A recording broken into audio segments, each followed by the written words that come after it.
Welcome, my very good friend, Kunle Banwo. It's nice to see you once again. Thank you, Shego, and compliments of the season. I want to wish you Merry Christmas and Happy New Year in advance. And to you likewise, my friend. Yeah, this year has been very amazing for me, uh, for my family. It has been a year of exploration for me. At the beginning of the year, I set out to want to be doing podcasts and then to be engaging the public with some of the things that I've learned over the years, which we've been doing together for many, many years. And to be frank, it's been a wonderful and amazing experience. And I know the same thing must have been your own experience. How has it been for you for this 2025? Well, indeed, it's amazing how time flies. I mean, to think that this is already the 20th of December is just remarkable. But it goes to show how much has already gone on in the year. And I can say that I'm very grateful to God for all of the various things that He has enabled us to accomplish, all of the various programs that we are involved in, not least this platform that we've been on together for some time now. It's just amazing that to see things shaping up, Mm. and of course, it feels like this is like a setup for the next phase, like the next Uh, step. It but feels like there's a build up. yeah, it is. It Yeah, is. Now, I think we also need to appreciate our audience, our viewers, absolutely. who had kept faith with us. Uh, Many people are always eager to wait for our next podcast. I've been receiving feedback from a lot of people. People have been sending me personal messages. People have told me how, particularly this leadership blueprint podcast, had been impacted. In fact, in my workplace, I was in a training a few days ago, and I met a young man who was also working in my workplace because it's a large organization. And the guy was telling me how he has been benefiting from all the programs that we have been hosting, which shows that people are really following this podcast. And I think we should take time out to really appreciate them for their followership. But most importantly, it's not just the followership that matters, The engagement. but the engagement and ability to apply what they are hearing and listening to uh, through our podcast. That is the most important thing. Let me take that opportunity as well to just really thank all of our audience. We appreciate that you are connecting with us, you're engaging with us, and you are finding this as a platform of value. So thank you very much. And we hope that we'll be able to bring you even more value as we go along. And we hope that you continue to engage with us going forward. Thank you very much. You're welcome. So today we want to talk on a very serious subject. Uh, to think of it, not until I had my own personal faith crisis, I would call it faith crisis, uh, meaning crisis, everything combined together. Not until I came to that point in my life, which obviously you were aware of that time in my life. Not until that time, I usually feel that crisis is something you should pray away. You pray, God, don't let me get into trouble. Don't let bad things happen to me. As much as those prayers are good, the honest truth is that they are just mere religious prayer. The truth of the matter is, if you don't really go through crisis in life, you cannot be fully formed. You cannot become that which God has destined you to be. What's your own feeling about a crisis in one's life? You are 100% right. I think in the words of John Maxwell, he said that life will not allow you to just go straight to the top. And that's true. Even if John Maxwell did not say it, that is really the experience of most people. How many times have people gone to school and you're not sure of where your next meal will come Yeah, from, but somehow you made it? yeah, we were there for many Yes, years. were there, and then also look at all of the various troubles that people go through. The reality is, those challenges, I will call them, they are part of what shape people, Mm, as it were, like when you're forging iron from the furnace. mm, Now, of course, when you see iron in the furnace, you see it red hot. mm, That's not a comfortable experience. mm, However, it is necessary. mm, Sometimes it is you probably say life schedules those things for us in order to refine us, in order to prepare us, in order to strengthen us. But I would 100% admit that whilst one is going through those things, they feel like, what's going on. Everything is so upside down. This is difficult, it's challenging. Now, of course, crisis as we call them, or maybe challenges, people would try to use different terminologies. Some of these things can be personal. Some of them can happen to groups, maybe small groups or larger groups.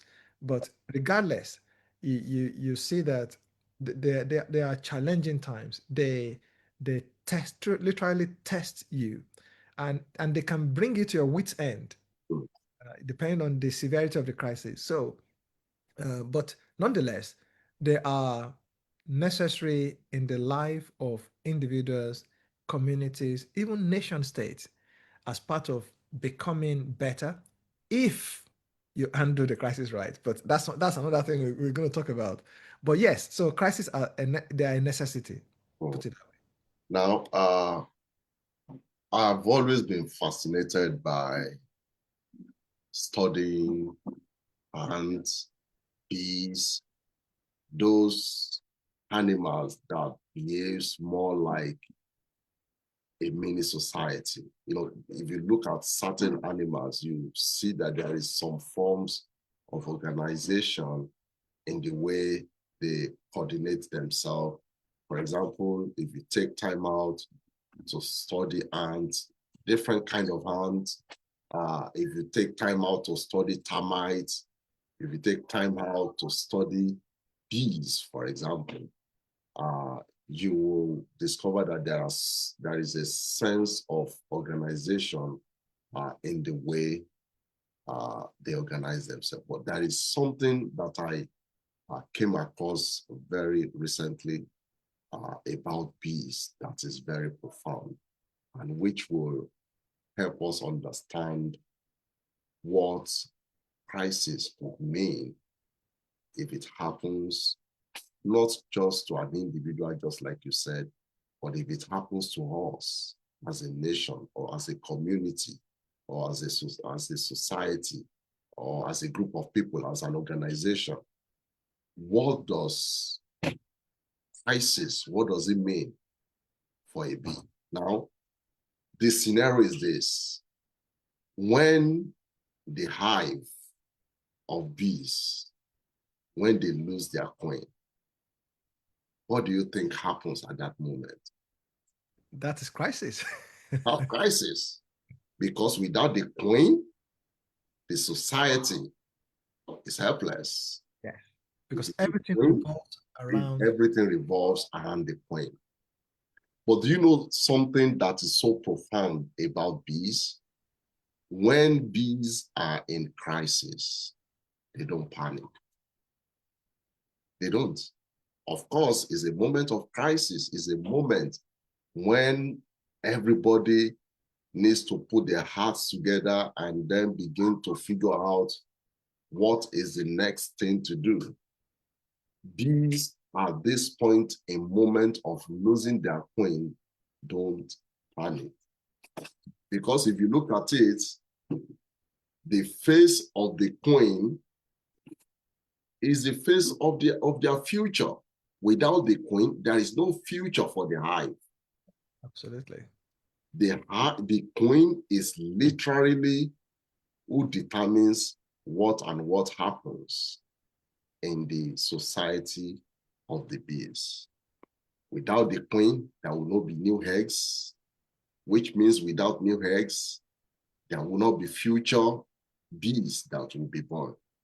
Yet, when bees are in this type of crisis, they don't panic. They don't even wait for rescue to come from somewhere like most African countries are doing.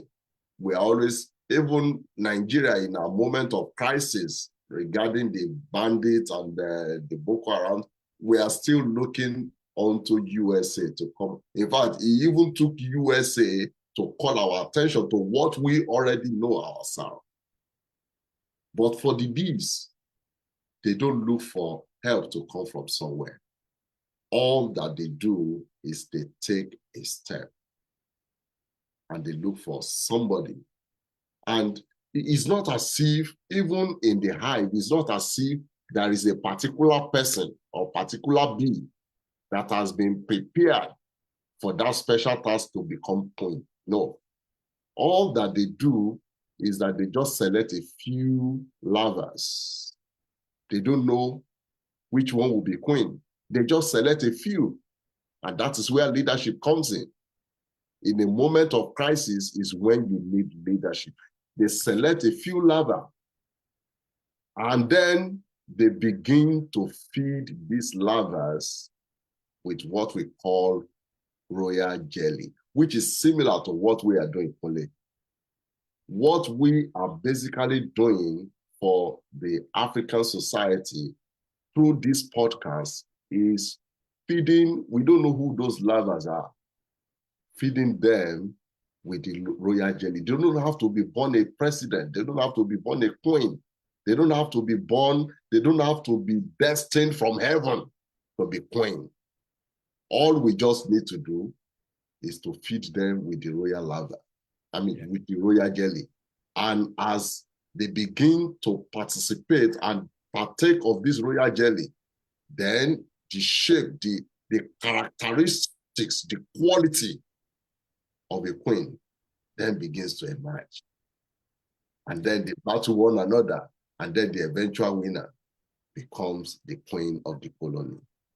Kunle, I just want to ask you, what do you think constitutes a moment of a crisis with this type of scenario that I've just painted?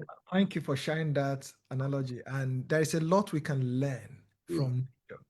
Because one of the things that we see in nature is that God puts organization in everything. It is the existence of organization that allows the bees to say, right, there's trouble, but we don't have to panic. Exactly. Everything doesn't have to collapse. Let us self-organize, or let us rebuild. Let us build from our ashes and ensure that we have continuity. But it's because they already have an organized society. Exactly.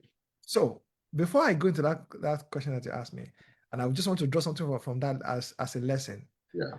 You see, I keep saying this, that anyone who has a plan is always going to be better than someone who has no plan. No plan. Yeah, exactly. Anyone, any society that has some organization, you can say it's not very strong, but the fact that things are organized, there's a place for everything, and everything has its place. They are going to be better than any environment where it's just a jungle. And you will notice also that the more you structure your environment, the more you pay attention to setting up your structure, your organization, I would say structure and organization, the better you will be to respond to things that will come. Because whether we like it or not, nations as well as individuals will face challenges. Every time, all the time. Yeah, but But the structure you have on ground, mm, the organization you have on ground mm, will determine whether that crisis will be terminal mm, or whether you're able to rise up again mm, from that state. mm. So that's something that I wanted to just highlight. And, Yeah, as you were talking about those bees, I was also thinking of termites, and they have a very similar system. similar system, exactly. Exactly. But no, thanks for sharing that. And that I believe that's very useful. Yeah. Now, the question you asked is what constitutes a moment of crisis in the life of a nation organization? Mm, Well, let's look at crisis. mm, You can say crisis, and this is mm, pure dictionary definition. It's a crucial or decisive point or situation, mm, particularly what we characterize as a difficult or unstable situation mm, that involves an impending change. mm, For you to say something is a crisis or a crisis point, mm, it means that the status quo has been disrupted one way or the other. mm. It means some measure of instability Ability has as resulted. yeah, It means that things have become, in quote, no longer normal, no longer at ease. no longer at ease. The Yeah, center cannot hold. exactly. Mm. It also means that I it, think we read a book like one book like that in secondary school. we No did. longer at ease. I think so, right? I think it was it not China Chebe? Yeah, I think so. I think we read the book. I can check the author. But yes, absolutely. No, that China Chebe is things fall apart. Things fall apart. But there's also no longer artist. That's not, I don't think that's China Chebe, but we can check the author. But my point here is the situation already involves an impending change. Mm, The reason why we can always expect challenges is that change is a constant. mm, It will always happen. mm, No matter how much you want things to stay stable, things will mm, always change. Imagine even a baby in the womb. mm, The baby, because it's been so used to the womb, feel probably will have come to think that that's how life is. mm. I just need to dance around in the amniotic fluid and everything will be okay. But the time comes Yeah, when, that cuts his supplies. yes, when the womb says enough, you're Mm, going to be out. mm. I think the cry of the baby is just a response to the change that, wait, I don't like this. I'm not used to this. I'm not used to this. I want it to be, I want the status quo. Yeah. But the reality is the status quo cannot always be maintained. No. Mm, More so, more so, everything is always tending towards some change, mm, one way or the other. Whether it's positive or negative, mm, change will definitely come. mm, That change may be triggered intentionally. mm, It may be something that gets affected on an individual or a nation organization. You may have actors. So my point here is that there are always change actors, people who are instigating change. mm, And the effect of all this is what we typically describe as a crisis because things have changed as we've come to know them. And because we are also thinking there is here a state of instability of some kind, we can use the word threats. We can use the word risks that are developing. We can use the word issues, I imagine, but they all talk about instability mm, or some state of difficulty.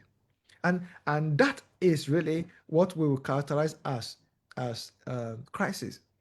It may even be, I mean, some of the effect could be a period of stress, stressful event that could even be described as something traumatic.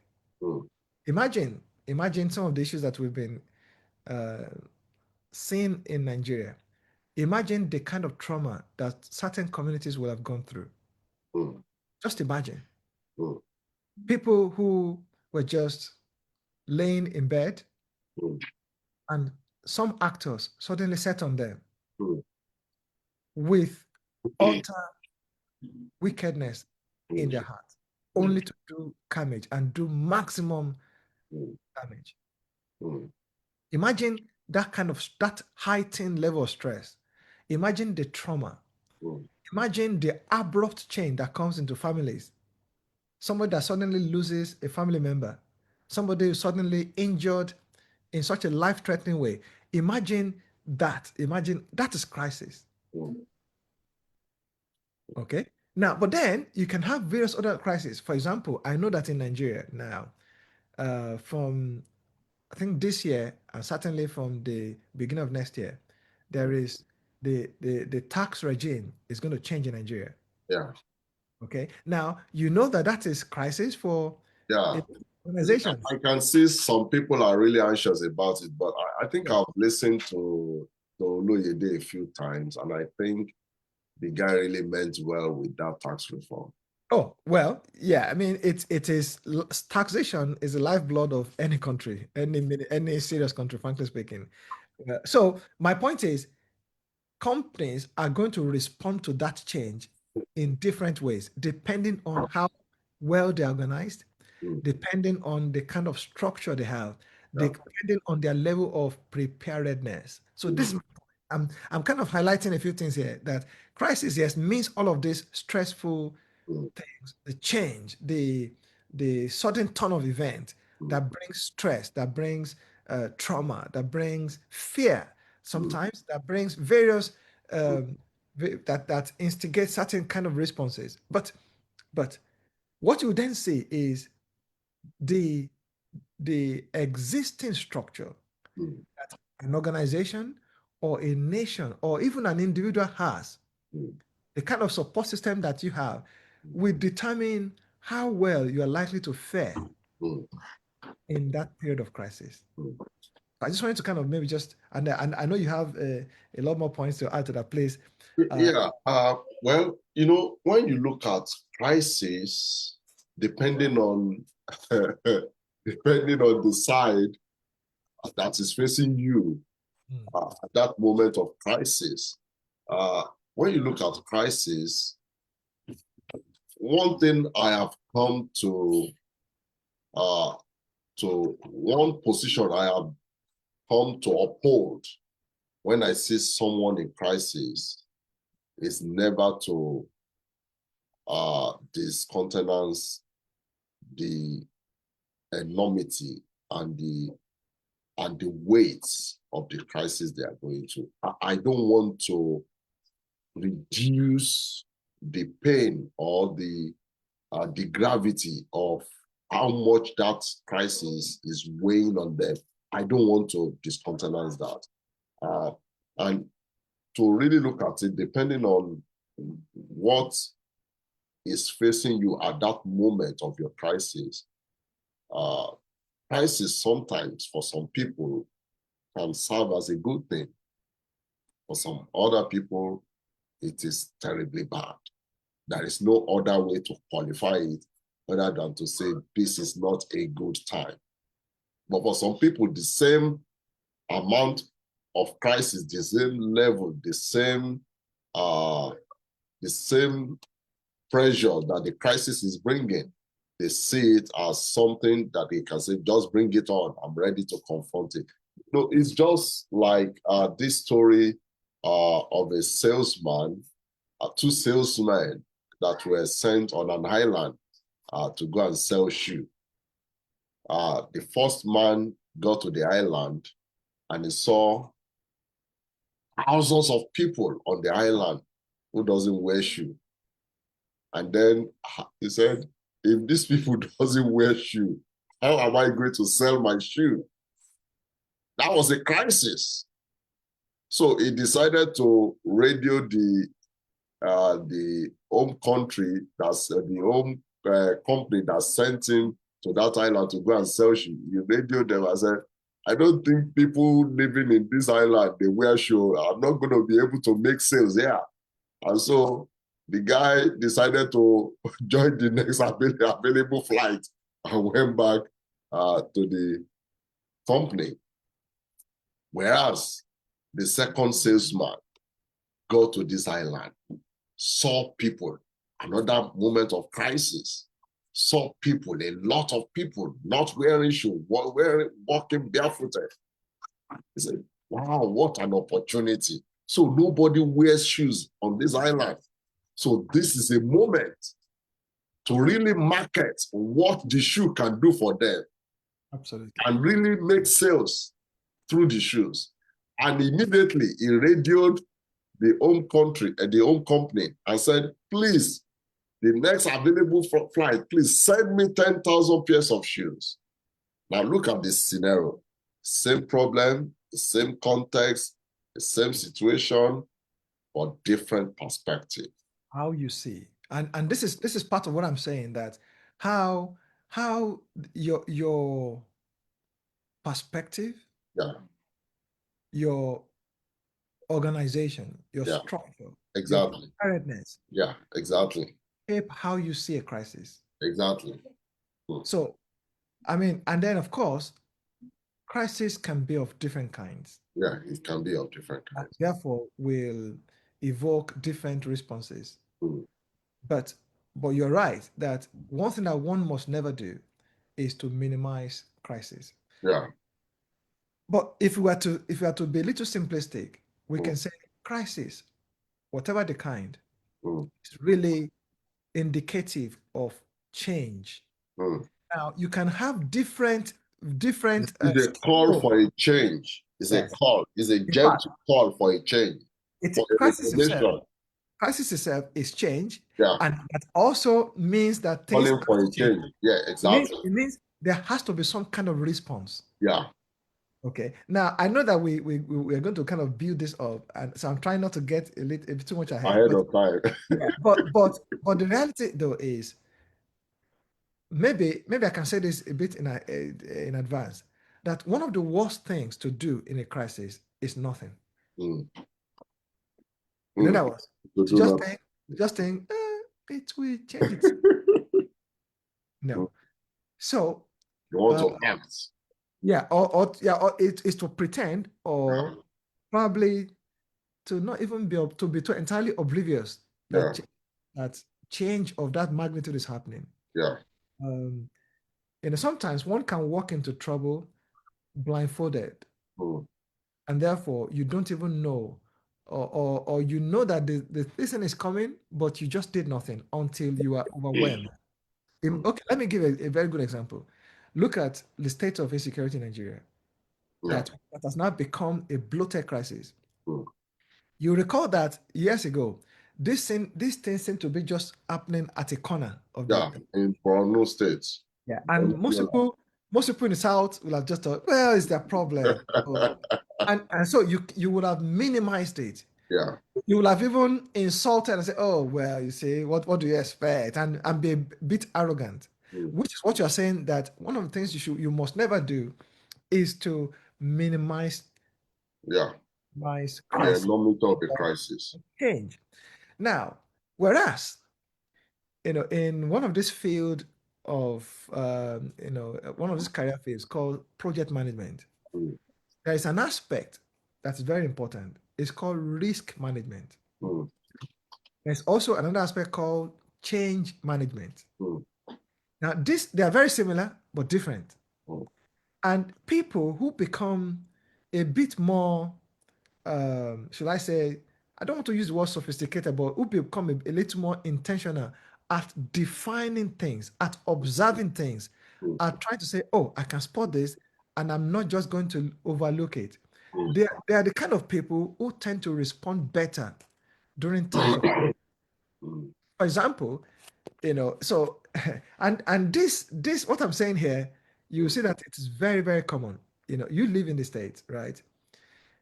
Let me define the kind of society that we have, Mm. and I think this will make sense to our audience. There are societies that are called low context societies, Mm. and there are societies that are called high context societies. Let me define them very quickly, and I'll try to be brief.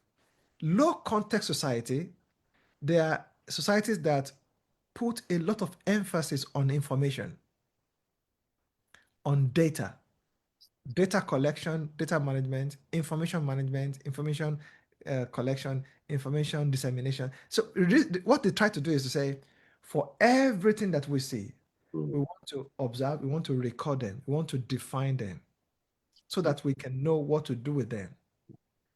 So, so for example, and you will see this, when you are driving on the road in your country and you are to turn to the right, not only will your traffic light tell you that this is to turn to the right, the sign on your road, right on the tarmac, will point to the right. Then there will be a lot of signs that will say you are going to turn to the right. In other words, they will say, we will give you as much information about this one activity of turning to the right. The reason is this: if you somehow don't interpret that information correctly or you mismanage it, not only can you become a danger to yourself, you can also become a danger to the rest of the people in society, to people, what do you call them, to bikers, to other drivers, to pedestrians, to various other people. Because if we all don't have a collective way of defining information, of understanding information, then everybody will define it however they want. And therefore, we have chaos. Now, let me describe high context society, which is really the contrast, is that you may know that this place is to turn to right, but they'll just say nothing to you. They'll say, you should have to know. Your brain should tell you that you are turning to the right. In other words, we'll leave it open to interpretation. We'll say, they will say that, can't your eye see it? Shouldn't you know? Don't you have brain? Yeah. In other words, those societies, they deal in a lot of colloquialism. They expect that, just figure it out. Find a way. Have to be streetwise. Streetwise. Now, if you want to argue for both environments, you say there are positive and negatives. Yeah. However, what I'm saying increasingly is that more value seems to be created with the people who are low context societies. Yeah. They seem to be better organized. So I would say, if you take United States, compare it to maybe a typical African state, because of that disposition to information, to data, to information, to how we manage things, you see that the environment in one area seems to be better organized than the other one. So now assuming a drastic change happens, let's say there was a road accident. What you find is that because this society, they've already defined those things. They say, in case this happens, and it's a possibility, they won't say, oh, God forbid, it will never happen. No, they simulate the scenario. Because they have enough data, information to do with it. They simulate and say, if this happens, now we need these first responders, we need the police, we need the emergency services of this kind. This is how you then stop the vehicles. This is how you handle the situation. So, and they will have pre-played it many times. Yes, exactly. So that when that thing happens, you just see people. Everybody just activated. You just play your own role. That is exactly what the bees do. Yeah. That's exactly what the termites do. They are designed for effect.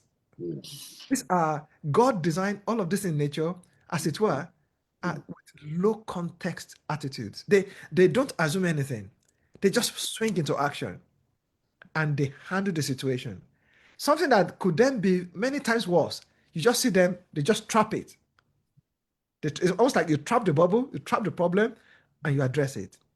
Now, do you know another amazing thing about bees? And I'm sure it will be almost the same with the termite as well. Do you know that when a dead animal dies in the hive, it could potentially constitute an epidemic for them? Absolutely. They don't panic. No. They produce a special secretion that they will now use to cover that dead animal, such that it will be like when you mummify maybe a human being or an animal, to the point that whatever whatever illness that could have arisen out of that dead animal, they would have been able to prevent it. And do you know why they behave that way? Yeah. This beast, you know, and I think yeah, I'm sure you will arrive at the same answer. Yeah. They are thinking about the quality of life of the Exactly. hive. Exactly. The overall well-being of the hive is Exactly. more important than just an individual. An individual. It's Yeah. far more important than just your own private ideas. Yeah. And this is why they respond better to crisis. Yeah. Because sometimes, do you know that their hives can get shaken by maybe like beer? Sometimes, you know, these honey badgers, they climb and they go and harvest their hives. Yes. But that doesn't stop their lives. Yeah. I've seen termites broken down, like, you know, well. They are lovely animals to watch. Open confession. Open confession. I think I've done a bit of I used to work in a poultry house. And we used to have termites coming in to help us. And I used to respond very well to them. I hope not by destroying them. I think that a few of their heels will have they'll have my signature on them. Let's put that. But my point is that hasn't erased all of them, because these guys are so smart. They know how to respond to crisis. Now, but what we are learning from them is their ability to organize, as it were, as if it's intrinsic, as if it's divine. That ability too is in human beings. Now we can look at this in every area, and like you said, we are not looking at this with the eyes of minimizing it. No, we're saying, look, this is a reality of life, and it is happening all of the time. All of the time. How do we respond? How do we handle? How do we manage this crisis? Because if they must happen, just like there are life events that will happen, what is the effective response? What should that be? That's why we're having this session. And you're right in saying what in some of the submissions you've already made. So let's try and move on. Yeah, I think there are two solid points that I think that has arisen out of all the conversations we've had so far. And I think if our viewers are following what we are saying here, when you have a crisis, the first thing that I think that needs to be in place for you to be able to address that crisis very well is that you need to have some sort of organization. Without that organization, responding to the crisis will be almost impossible. You may be responding, but just like Nigeria as a country, for example, it's not that we are not responding to some of the crises we are facing, but because we still lack some quality organization within our society, the responses are not really producing the desired result that we are looking for. So I think the first thing that I think a society or a country or an organization that's in crisis, the first thing that they need to put in place is that they need to have a sort of organization. And then secondly, the second thing, of course, is the way they look, the lens, the perspective, how they are viewing that particular crisis will go a long way in the kind of solution that they will prefer. And I think I've come across this quote for many years. I don't really know who said it, but I also recently came across the same quote recently. I've had it for many years before, but recently I came across the same quote. And then they are attributing the quote to the man. The man is called G. Michael Hope, but I'm not sure if he was the first person to make that quote, but I'm sure when I say the quote, you will also recognize it. And the quote goes this way: hard time creates strong men. Strong men create good times. Yeah. Good times create weak men. And weak men create hard times. Now, if you look at it now, it looks as if, to me, that crisis sometimes happens in a cycle.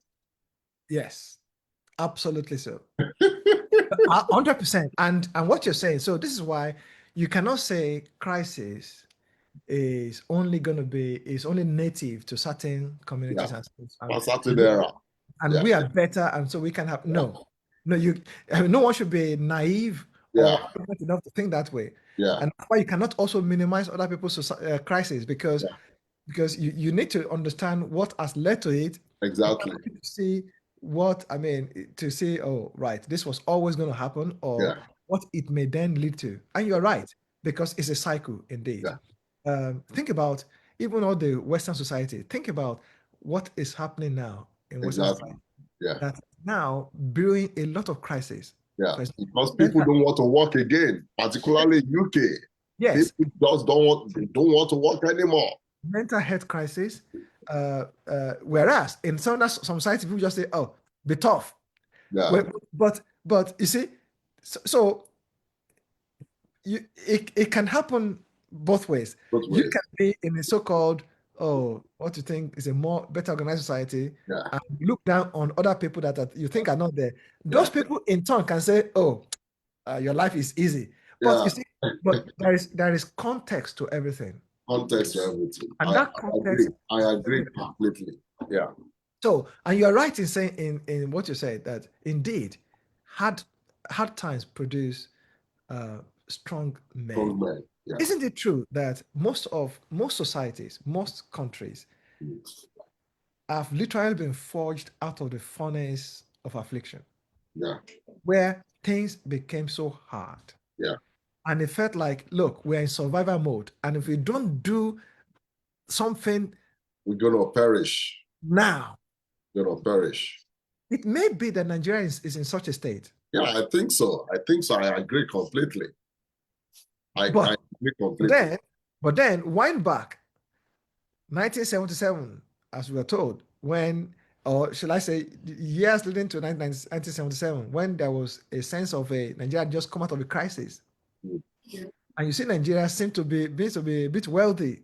Yeah, And because we did not know how to handle that, yeah, so that was a good time yeah.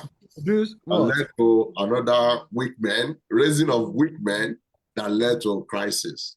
So, and then we came almost to, Right. meanwhile, the 1960s, 1965, Yeah, 66 were brutal times. yeah, And then it produced certain kind of leadership.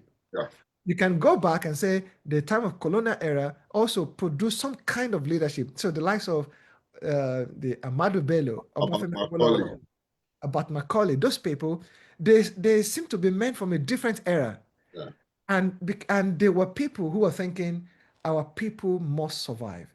Our Mm, people, we must salvage the lot of our race. mm, And that was what shaped them fundamentally. mm, And you see that it drove their actions. Some of them were even sacrificing. mm. And you see how that, you can see that cycle again going on and on. Well, that is true and remains true all the time. Let me ask a question, Shagun. Is a time of crisis necessarily good or bad for an organization or a society? Yeah, I think just like you have said, obviously it depends on the context before you make a judgment. What exactly uh, are the contextual scenario that is constituting the emergence of that crisis? Mm. You need to look at that context very well, and then from that context, be able to say whether it is good or bad. For example, just like we said earlier on, for some people, a crisis may be a good time. For some people, regardless of what you tell them, they always see crisis as a moment of pain, of anguish. Uh, just like I said, I've had a moment of crisis in my life.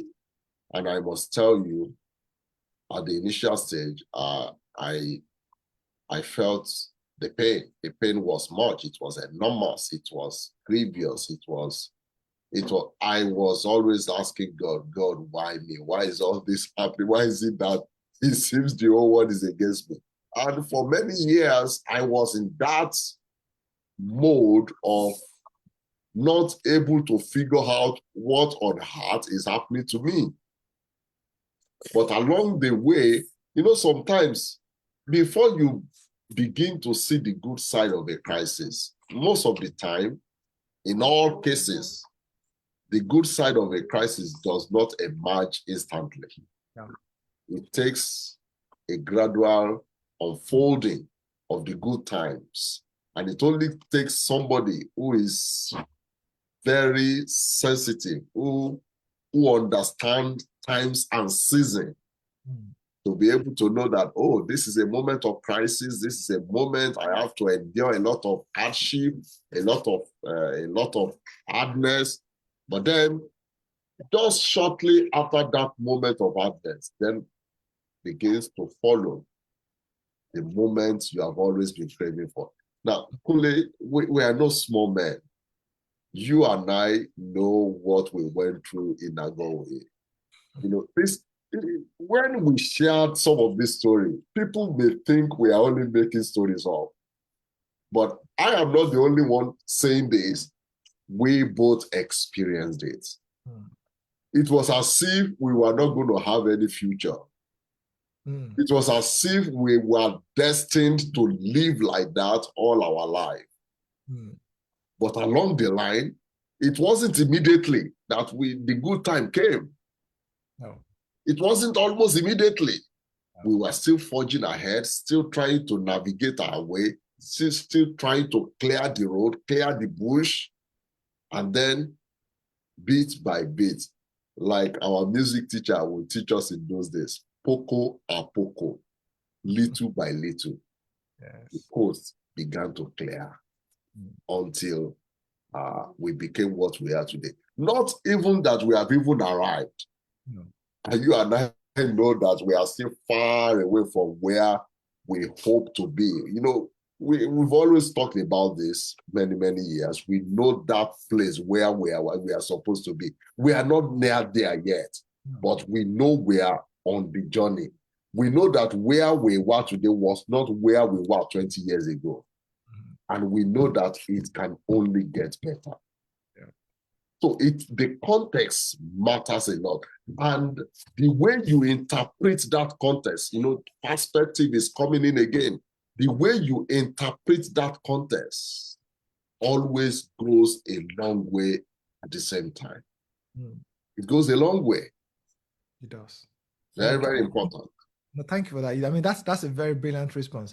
Yeah. And I wanted to also maybe just add another perspective to it, just to complement what you've already said, the context. And please, I hope our listeners and listen to this. And by the way, if you want to share some practical examples, please put it on our platform. Exactly. Let's see how you dealt with some changes.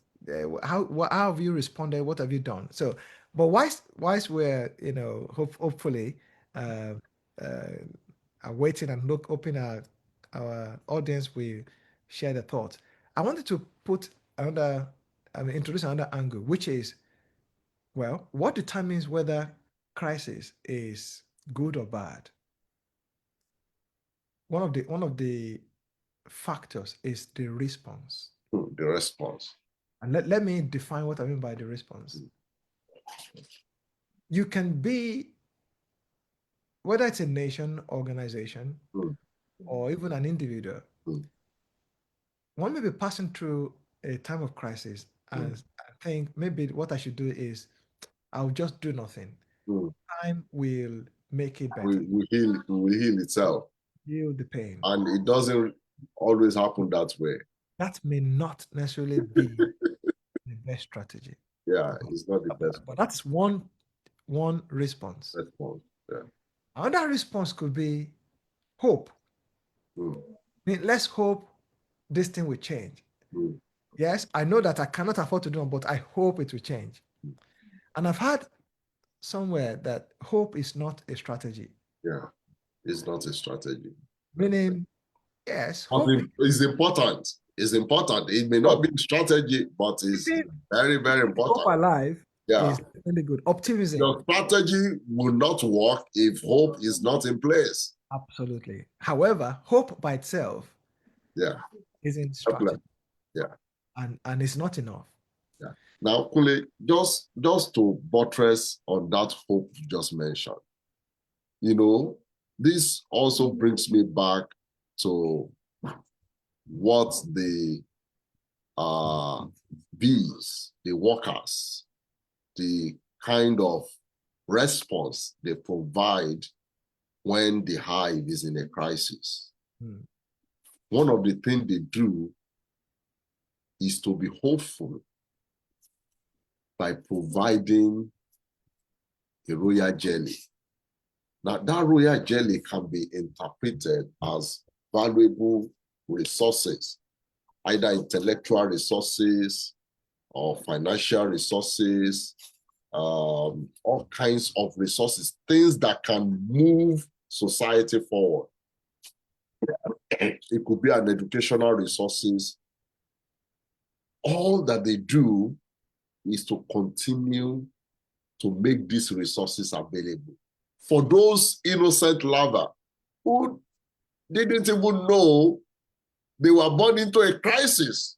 Mhm. But because the society provided a response towards them by providing them with infrastructure, Yeah. infrastructure to survive, Yeah. to go to the next level, Indeed. and then they are able to make it. No, you are spot on, and you are touching on one of the things I'm going to come to in a minute. That absolutely hope Yeah. is great, Mm. but not nearly enough. Yeah, it's not nearly enough. Do you also, you know, I'm sure you also can see that some people might also respond by panicking. And of Yeah. course, we Panic. said a lot about that. Yeah. Fear response. Some Or people will tell you they have panic attack. yes. And we're not minimizing this Yeah, by we're not. We're not. Yeah. Yeah. imagination. But we're just saying there are many ways in which people respond. Yeah. It can be through fear Yeah. or through anger. So some kind of emotive response. Motive And response. Yeah. change, honestly, change by its very nature evokes some kind of Response. emotive Yes. response. Yeah.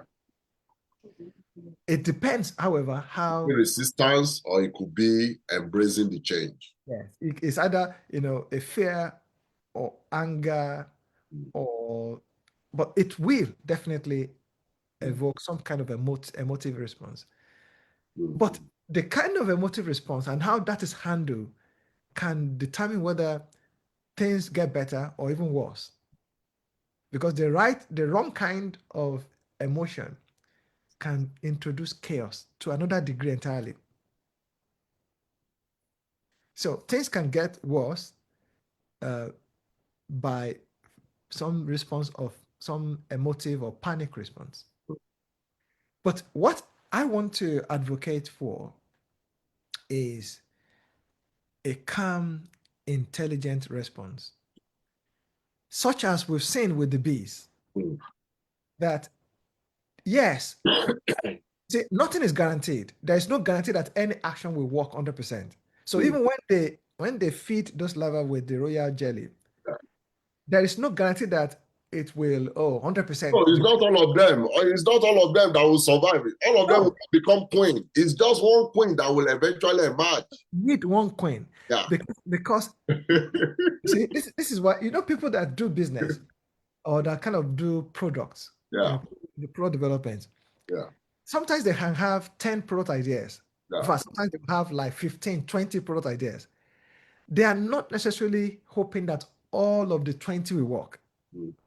They just need one or two products Yeah. that will become Superstar. super successful. That makes all of the other effort worthwhile. Yeah. So a calm, intelligent response Mm. is something that is highly encouraged. And so what does that mean? Mm. We're talking about number one, Mm. the ability to accurately define the problem. Yeah.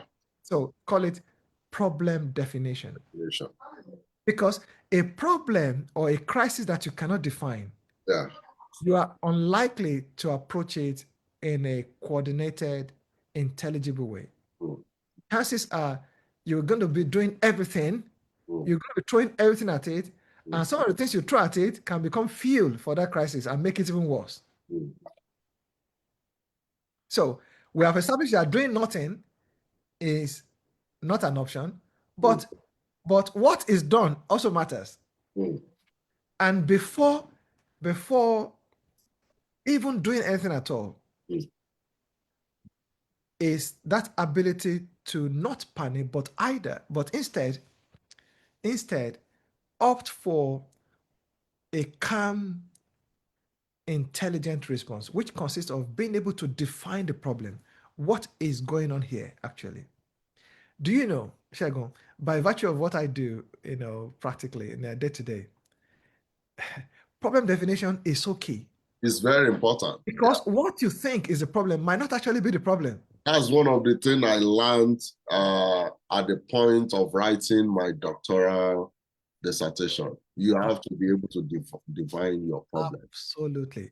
What you think was the problem may actually be just a symptom. Yeah. And so you invest time, Yeah. energy to treat a Symptom. symptom, but the problem is still very much there. Yeah. Yeah.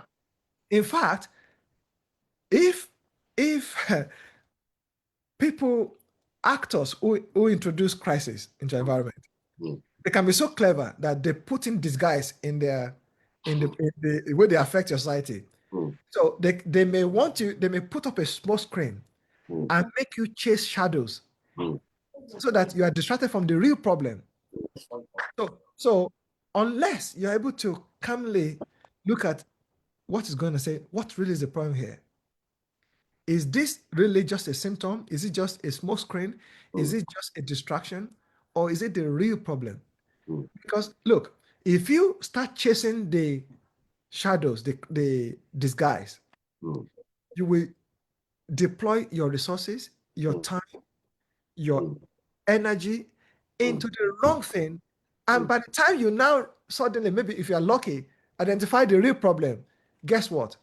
Mm. You are now you're now lacking in the resources, in the energy, in what you need to deploy to address the issue. Mm. So that's why I say first, accurate problem definition. Mm. Then based on that, the ability to Develop a generate strategy. the formulate strategy. But of course, there's a jump in there in that there is the what they call idea finding, Yes. where Idea. you begin What to is what is the ideal yes. solution? Yeah. What Well, is you may not even look for the idea, but you're saying what are the solution options? You're thinking possible outcome? Yeah. what are the possibilities? Yeah. And that's where sometimes people use think tank, Yeah. use like A what do you call brainstorming session. brainstorming session.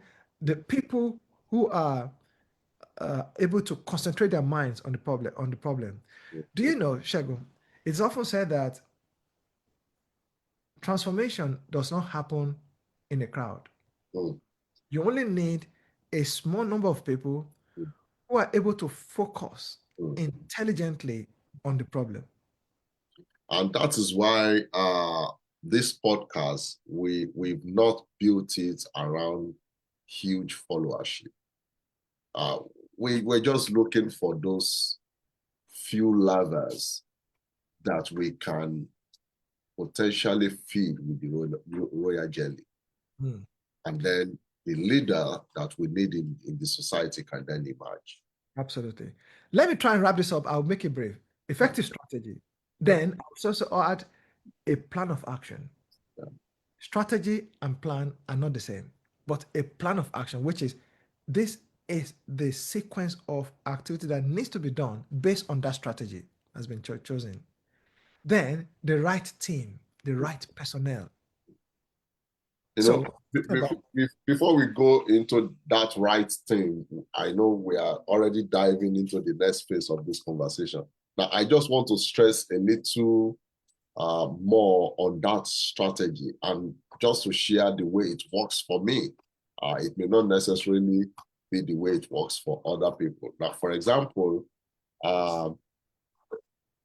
there is one mindset that I have adopted. I've had the mindset a long time, even far back as when I was in the university. I've always maintained that kind of mindset. And the mindset is this: when there is a problem that requires a solution, of course, the solution, of course, is that requires a particular type of strategy. You know, you and I know that sometimes you can achieve the same result with different strategy. Sometimes it doesn't really matter the strategy you're applying. At the end of the day, you will ultimately get to the end result. And this is the way it works for me, particularly in my own marriage.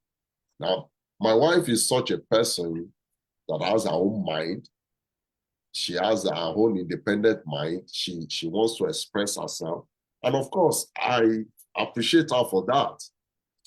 Whenever we have issue that requires decisions and she's open to a particular way of going about that particular issue.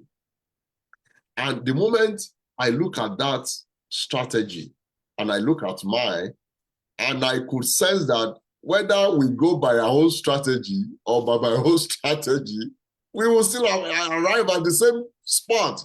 So in that situation, I don't have to keep struggling that my strategy has to always win the day.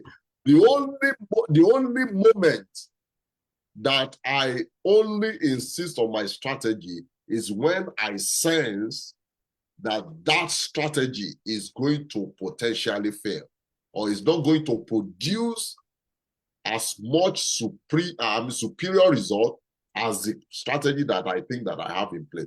But the moment I see that there is no really big major difference between the strategy I am trying to advocate for and the one she is trying to advocate, I just simply let her go with it, because by that sense of empowerment, you are also building a confidence, and I'm also using that moment to show that I trust in you. I believe you can do it. Absolutely. It doesn't always have to be me. You know, Shagun, it's good you share this, because I know that we may have people who are, maybe newly married people, even people married for some time in our audience, and these are very important nuggets.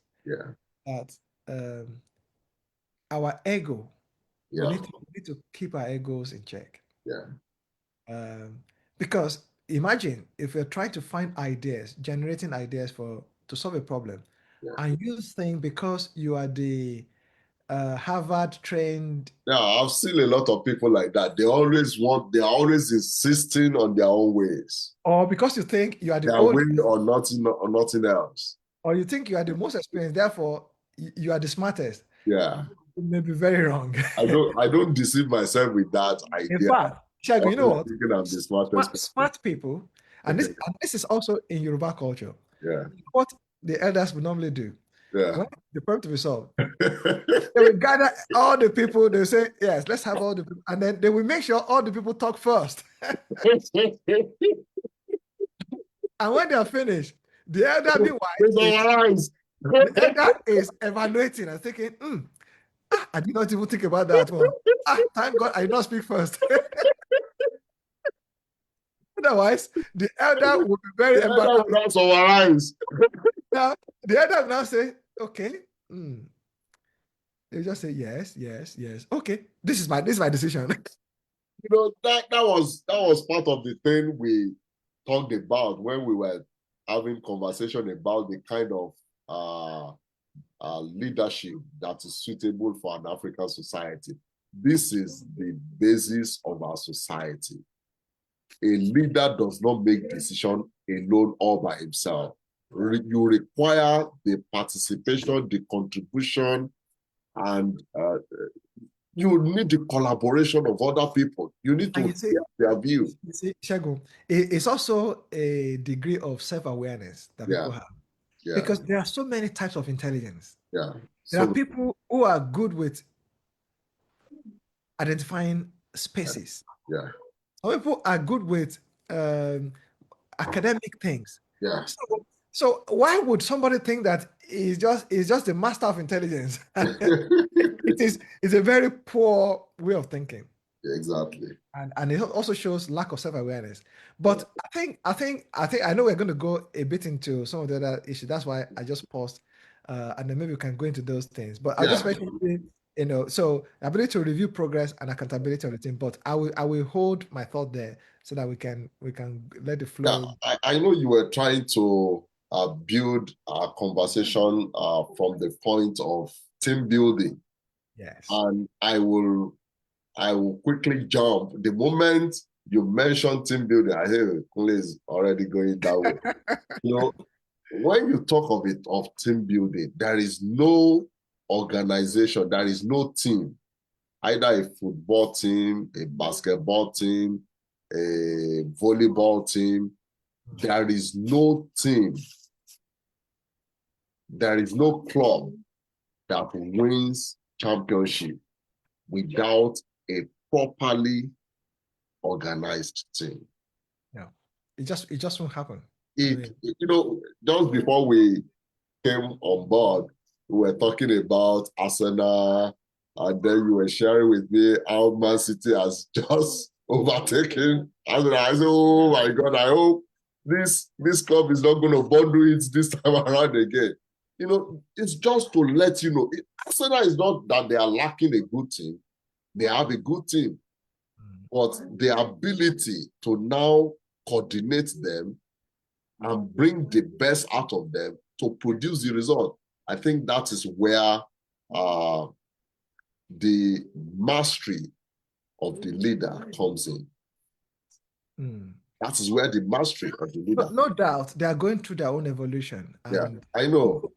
Hopefully they will get there. I hope. But but back to the let's not touch on Arsenal so that you'll be surprised that because there is an Arsenal fan on the podcast. You'll be surprised that a lot of people are going to start. They'll say Chelsea. They'll start Man City. They'll say Tottenham.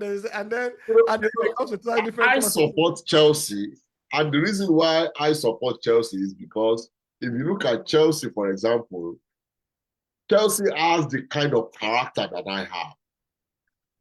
They have the kind of character that I have. When people don't believe in them, that's when they produce. And that's the kind of character that I have. And I try to look at the kind of people that follows Chelsea, and I see that similar traces in them. When people don't believe you can produce results, that's when you surprise people.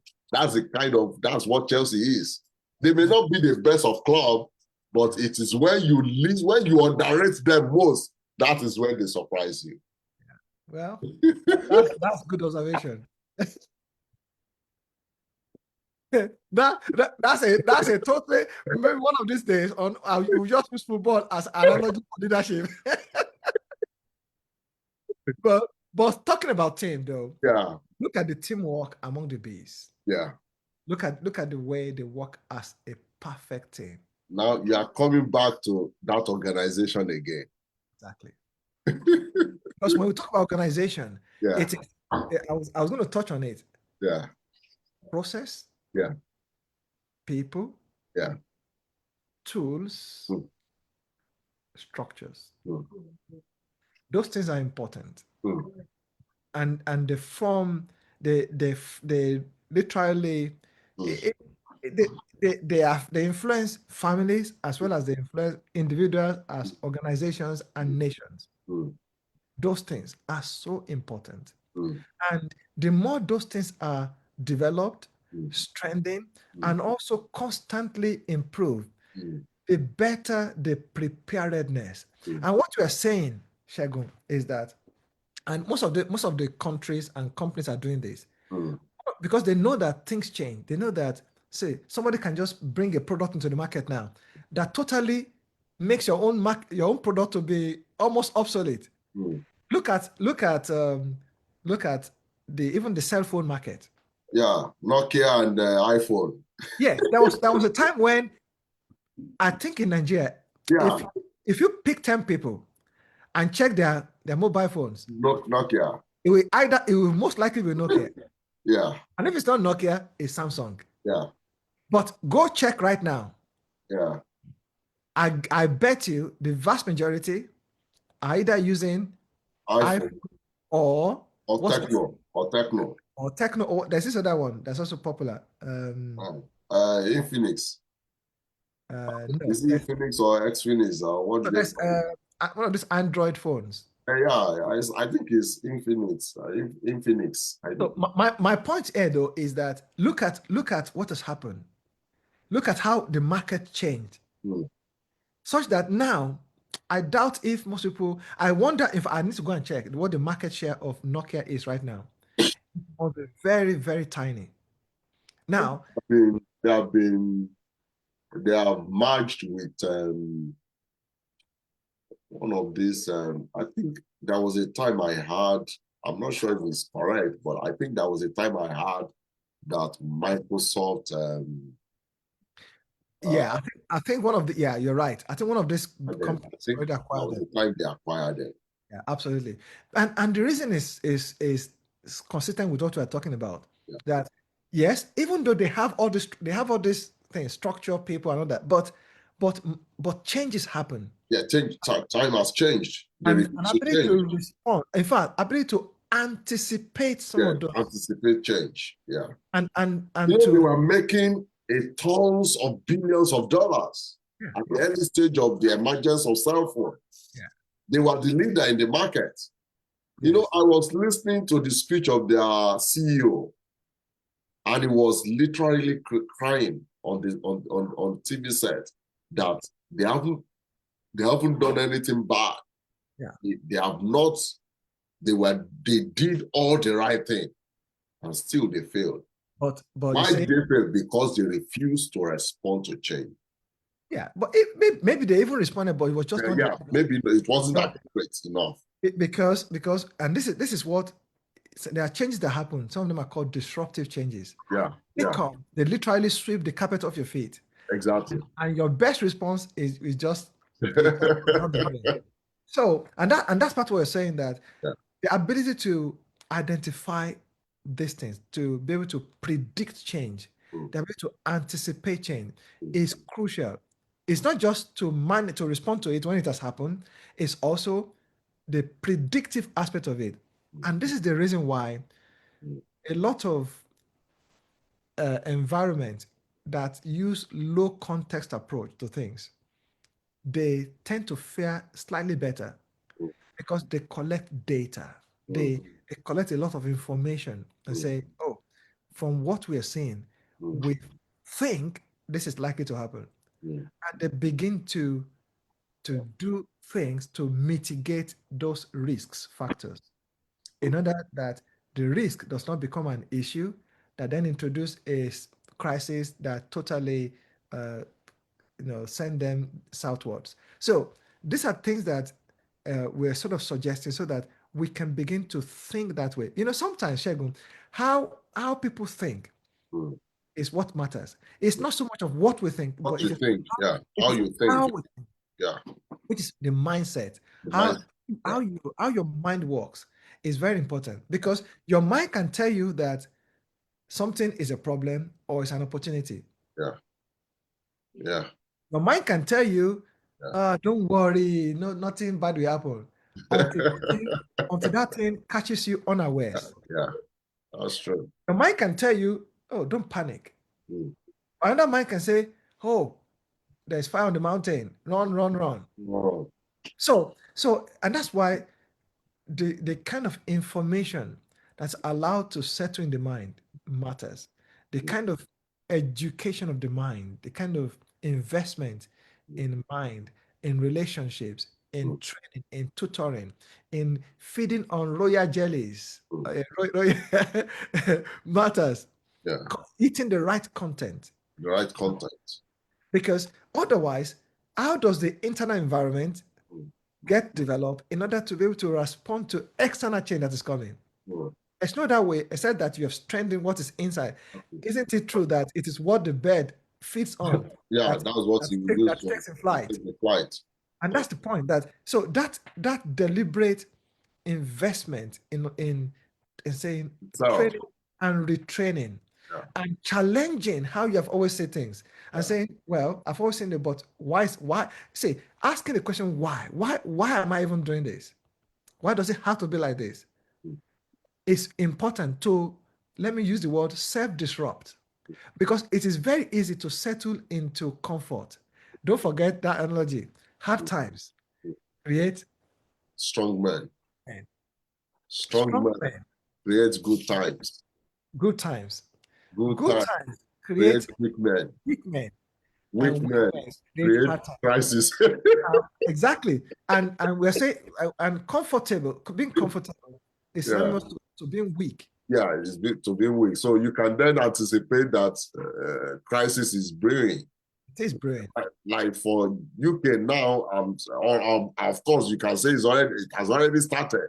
You can almost see that crisis is coming or is on. Definitely. But look at pretty much any society, and you Yeah, can already see the indicators that, yeah, oh, yeah, if we go this way, yeah, this is likely to happen. yeah, Sometimes you see what people call prophecy is yeah, just history speaking to the future. exactly. You don't necessarily need someone to close your eyes and say, I predict. No, just look at history, Uh, look at what you are doing now, yeah, and you yeah, can almost accurately say, this is going to happen. exactly.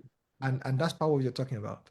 Now, Kunle, another area I want us to emphasize, to touch on as we wrap up our conversation around assembling a team for winning championship is to talk about the idea of diversity. You know, I know one of our problems in Nigeria is that we are denying the reality of our diversity. And I think for as long as we continue to maintain that self-denial, I can bet you, just like you said, there is no need of any prophets prophesying. I, who is not a prophet, can tell you that as long as Nigeria continues to deny the reality of the diversity that exists within the nation, they will only take 2 steps forward in this election season, and in the next cycle of election, they will take 3 steps backward. Because if one region decides to move 2 steps forward, I can assure you the other region, which I will not mention their name, they will take you 3 or 5 steps backward. And that is the reality of it. So the power of diversity is very, very crucial in winning championship. Yeah. You know, I remember we are talking about football today. I don't know why it's happening, but I just also want to bring this in. I remember in the early 90s, you know, in those days, it wasn't really, nobody was watching Premiership in Nigeria then. The most prominent league in the 90s was Italian league. Yeah. You either watch Serie A or you watch nothing else. But in those times, I don't know if you have ever watched any Premiership match at that time. It's very boring. Watching Premiership at that time is always boring. Once they are playing Premiership like this, I will just turn off the television. Why? Because they were only using people from their from their country. Nobody from outside of United Kingdom territory But the moment they started introducing Africans, they started introducing Caribbeans, they started introducing Brazilians, they started introducing the South Americans, Premiership took a different turn. Yeah.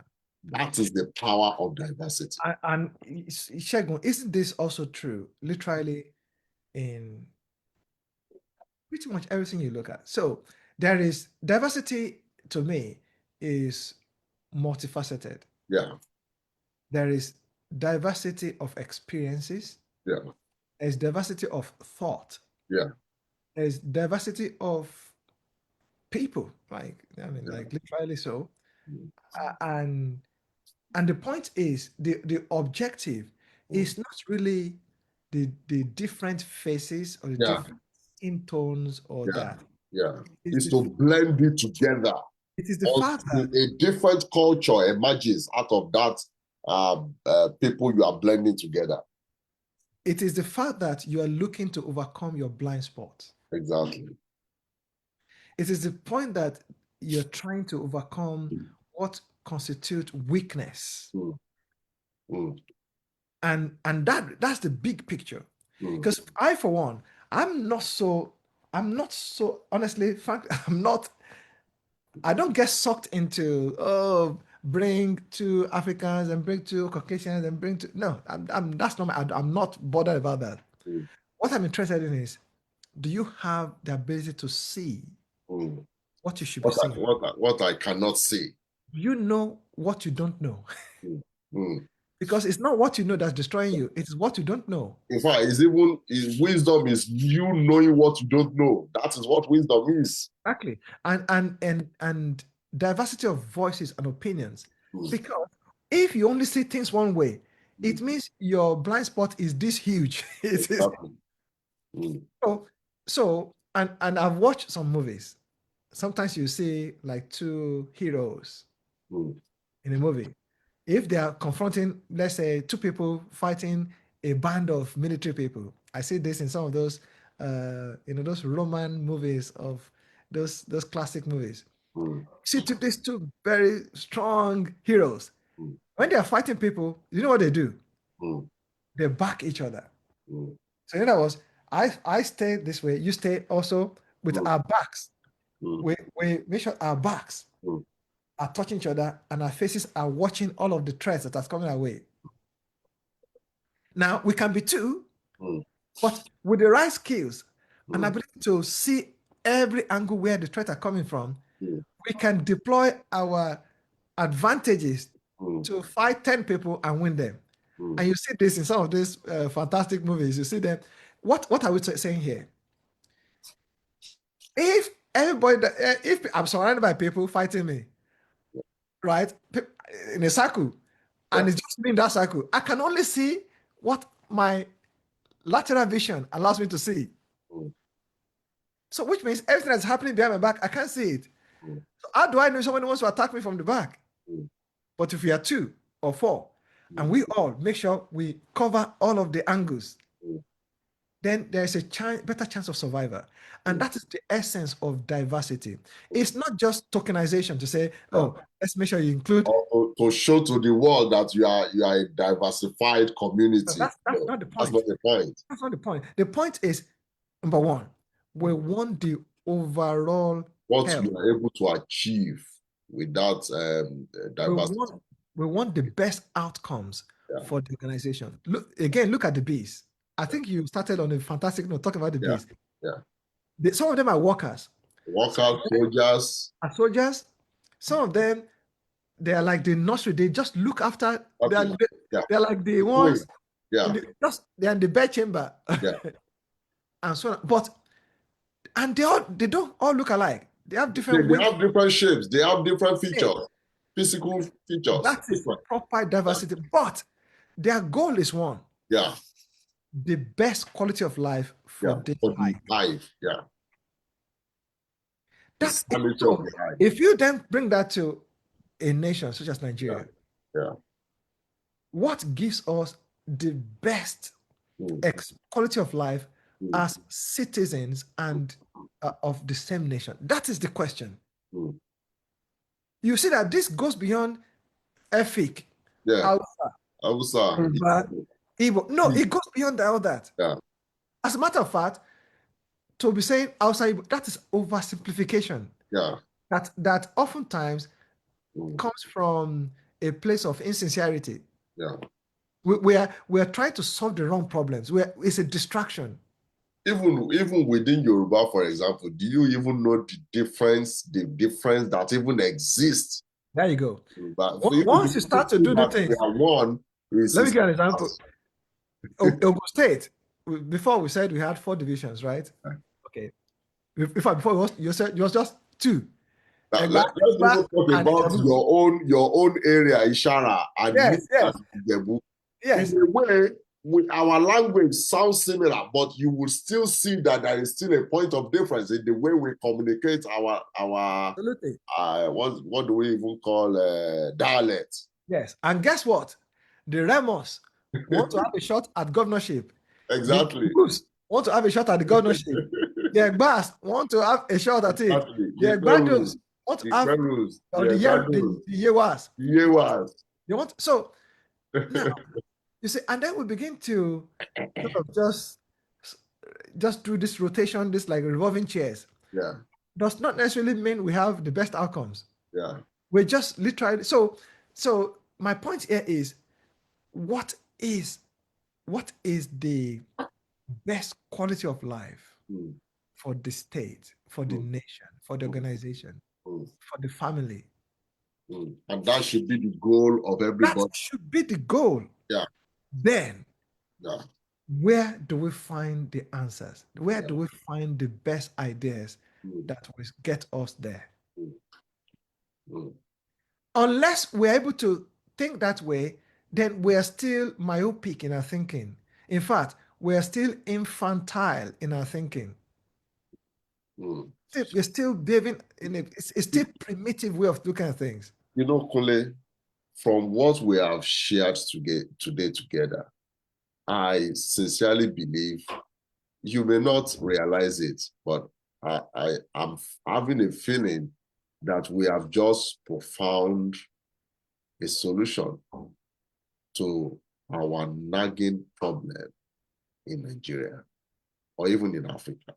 We have just profound the solution to our problem through this podcast. I like to hope so. That is the way I feel, sincerely. It's as if we're just speaking a parable, but the parable is making sense. We're definitely speaking parables. It's our reality. Definitely speaking parables. And, at times, a parable is a tool that is used to hide truth. Yeah. That the audience are not ready to receive. Yeah. So you use parable to hide information. Exactly. So you have to go and open it up and say, yeah. You say, wait a minute, this guy insulted me, or I just praised me. You're going to get it later. Exactly. So, but you are right in that it takes a certain kind of maturation of a society to think that way. Yeah. And if people in society cannot think that way, it will always be the detriment. It will always be the bane of that society. Always. Even our bodies, physical bodies, look at the diversity in the body. Exactly. But how many times do you remember your thumb? Have you remembered your thumb today? Consciously remember your thumb? No, I just see myself as a body. Yes. How many times have you consciously remember your shoulder today? Unless there's pain there. You are even mentioning the visible part. There was a time I was preaching in church. Maybe it was the other podcast that I do, the Executive Wellness podcast. And I was mentioning to people that how many times do you even sit down to even hear the sound of your breathing? Our breathing has a sound if you really pay attention. But if you are locked up in your activities, you are in your hustling and bustling, you won't pay attention to it. You won't even realize that your breath has a sound. until you have cold and catarrh. Then that's when you see, crises have a way of making you appreciate something Yeah. you've always been ignoring. Opening up your awareness to Yes, things. it raises your awareness Yeah. because it's a crisis. It's a time of heightened information. Yeah. It makes you suddenly something becomes more prominent. It comes to the fore. Yeah. You see, maybe Shagun, saying just what you're just been saying now, Mm. because we are not just wanting to talk. Mm. We are also people who are trying to uh, turn ideas To into reality. actions, right? Mm. How do you get people who see differently to now start to see the same way? Mm. I think that's a very, very deep question. But I will argue that the best way is not to concern yourself with how they're going to change. I think the most appropriate approach, which I believe will work, is to focus on your own change. Yeah. Just be more concerned about how you are evolving. Yes. Believe me honestly, Kunle, that is what is most important. How are you evolving? At a personal level, that is At a absolutely. personal level. That At a community is level, all that you need yes. for the change to And, happen in the society. and that is true. Yeah. I want to present something that's a compliment to what you've said. Yeah.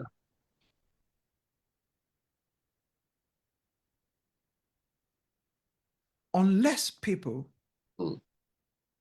are gathered around a compelling vision, not multiple ones, one. One compelling one. Unless they are all fighting at that compelling vision that's centralized. The only alternative they have Mm. to have a go at each other because Mm. there's nothing, Dog eat dog.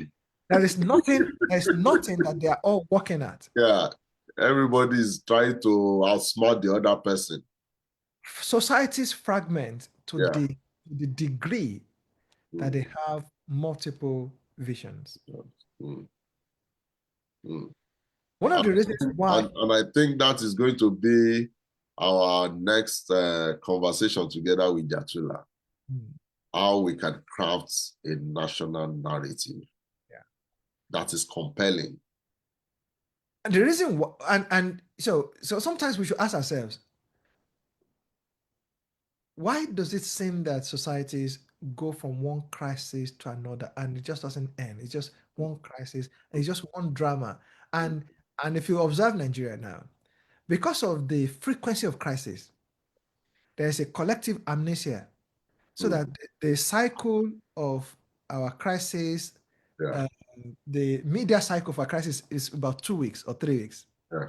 So if something happens if something happens in Nigeria now, it will be in news cycles for the next Yeah, yeah, talk yeah. about it Just for 2 weeks. 2 3 weeks. Minimum of 2 3 weeks. Yeah, And maximum. the third week is already fading away. Everybody has forgot about it. Then Yeah. another one comes.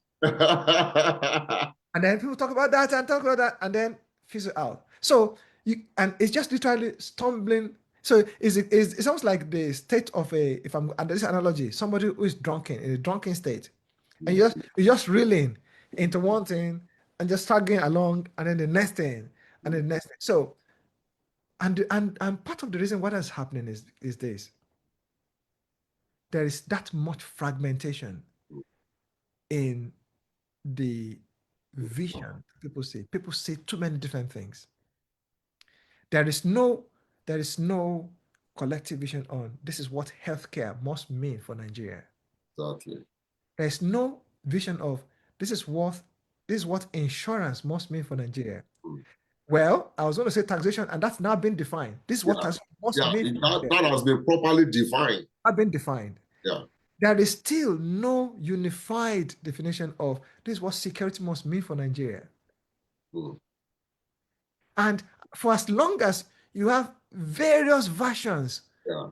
of How security, you can, yeah, all you have will be fragmented. It's fragmentation and that state of stumble here and then mm, stumble there, and then when we do chemistry, yeah, there is the solid, there is the liquid, and this gas. yeah, When you put gas in a container, you have this yeah, zigzag, erratic, yeah, erratic yeah, movement erratic because they're all zigzag. just bombarding against. Goes in all direction. Yes. So it is the idea of scalar, what you call a scalar quantity versus a vector quantity. Vector quantity. Scalar quantity has energy, Yeah, but it has no direction. yeah, I tell you what, Nigerians have energy. yeah, Nigeria we is an do, energetic. we do, Africa is an energetic environment. we do. But that energy is not being channeled productively. Right in the right direction. That's why you would take a Nigerian out of Nigeria, put Yeah, in just any environment where they seem to have a bit of direction, and you see their brilliance come out. yeah, Put them in a university, they are yeah. the top in that On school. top, on top. Yeah, Put them in any, they just rise to the top. yeah. So because there's so much energy, but there is no vision that they say, right, To harness the energy. energy and say this is now. Some people may enjoy doing that to in Yeah, order to create chaos, but the work, the most important work of a leader is is is to present a vision yeah. that is compelling enough Spelling vision. to say, yes, yes, I agree with that. I bind to that. Even though I have this tiny vision, I Mm, can give that up for that one. mm, That is, we are missing that. mm. Well, And yeah. that's why we seem to stumble from one crisis to another. Mm, Because it's something I've been thinking about for a long time, as you know, and I'm sure you have been thinking about it, for my teenage years. mm, The reason is beginning to kind of crystallize in my mind. mm, There isn't, so because I cannot say this is the vision for education. I don't know it. mm, Take 10 people on the street of Nigeria and say, or Nigerians in diaspora, wherever it is, and say, what exactly do we want to achieve in education? Most people can't say. There is no. So people then develop to personal ideas, their own personally crafted ideas that mm, me, I just want to do my PhD and that's it. But after you are done your PhD, so what? mm. There is no you say, well, then I go and get a good job and I work with a multinational. Okay, then what? then I have a good life and I go and get my house in Lekki, phase two. Then what? The what? Then that's life now. That's life.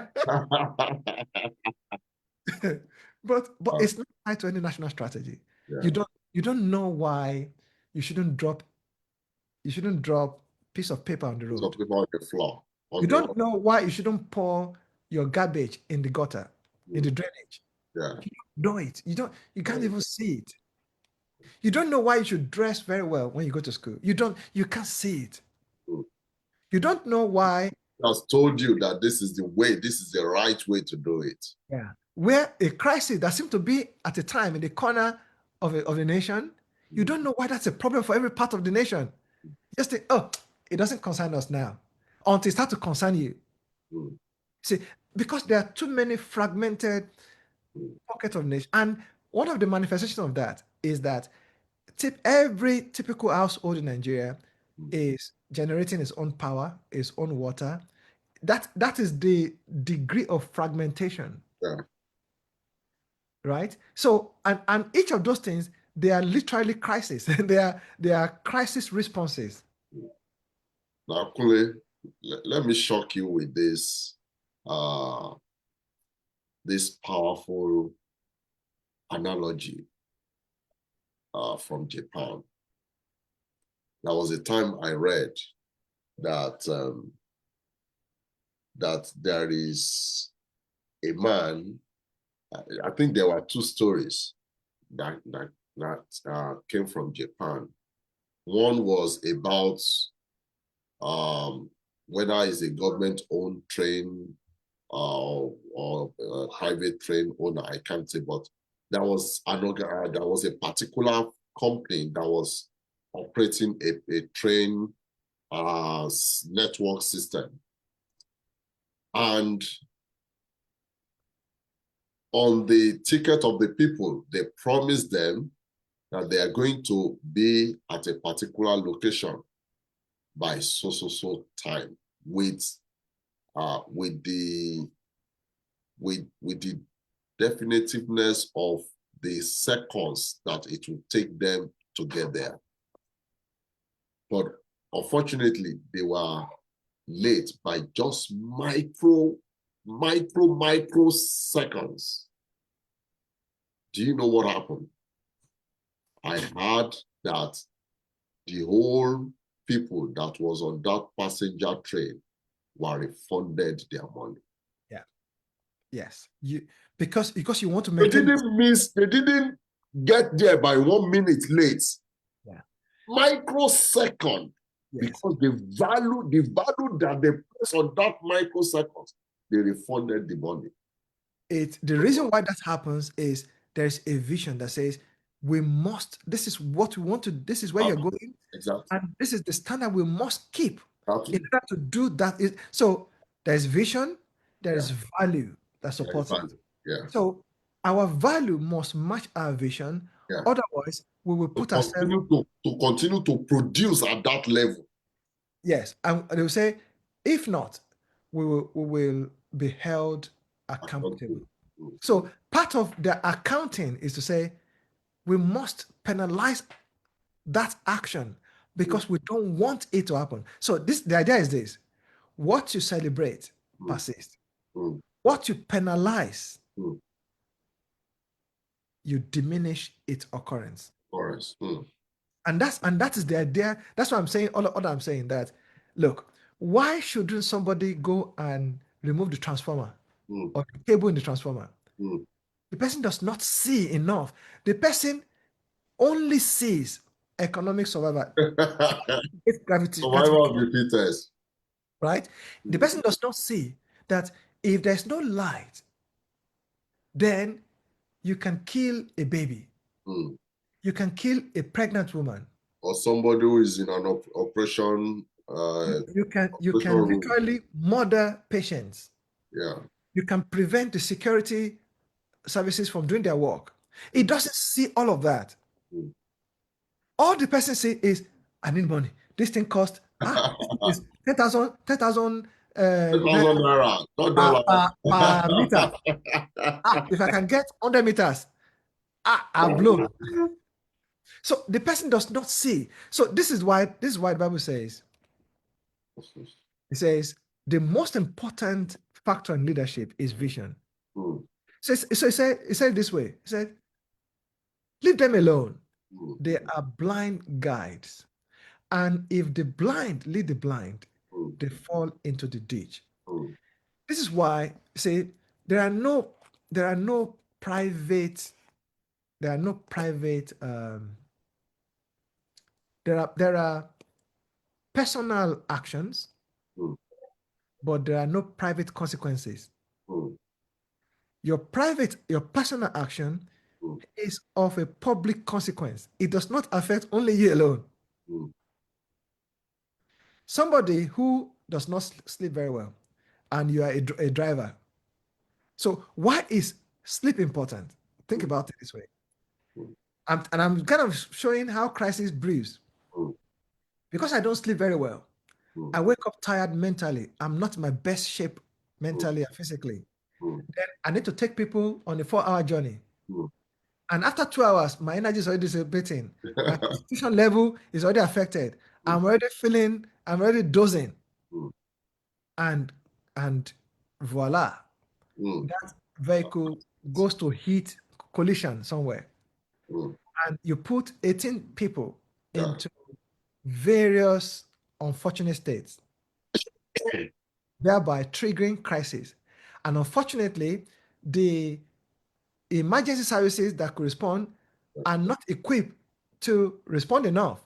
So people that could even be saved because there was a non-response or late response, they then got into, some kind of unfortunate permanent finality. So look at how a personal action has a public consequence. And that's how crises are brewed. Yeah.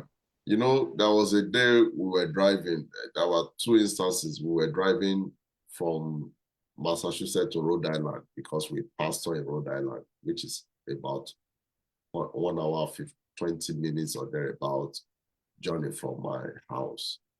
And one day I was driving and my children asked me, Daddy, why are you not speeding like other cars? You know, my response, I told them, because I'm always thinking about you.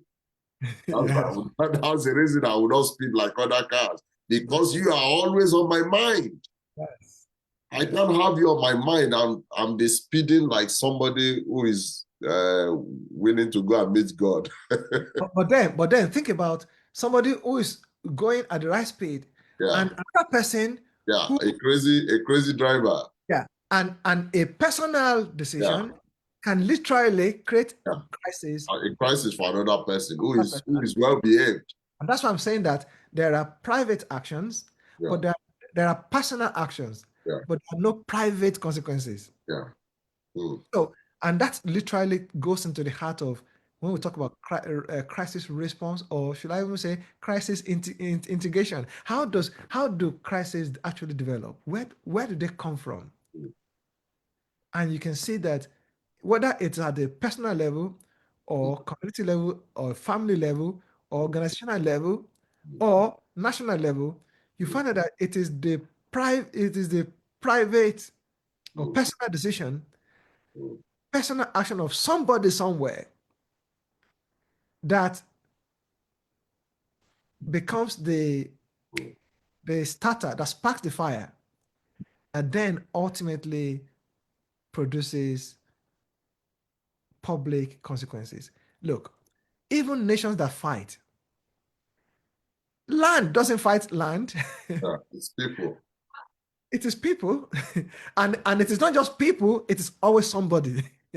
greedy people, greedy few people. Always somebody. Yeah, who is never satisfied.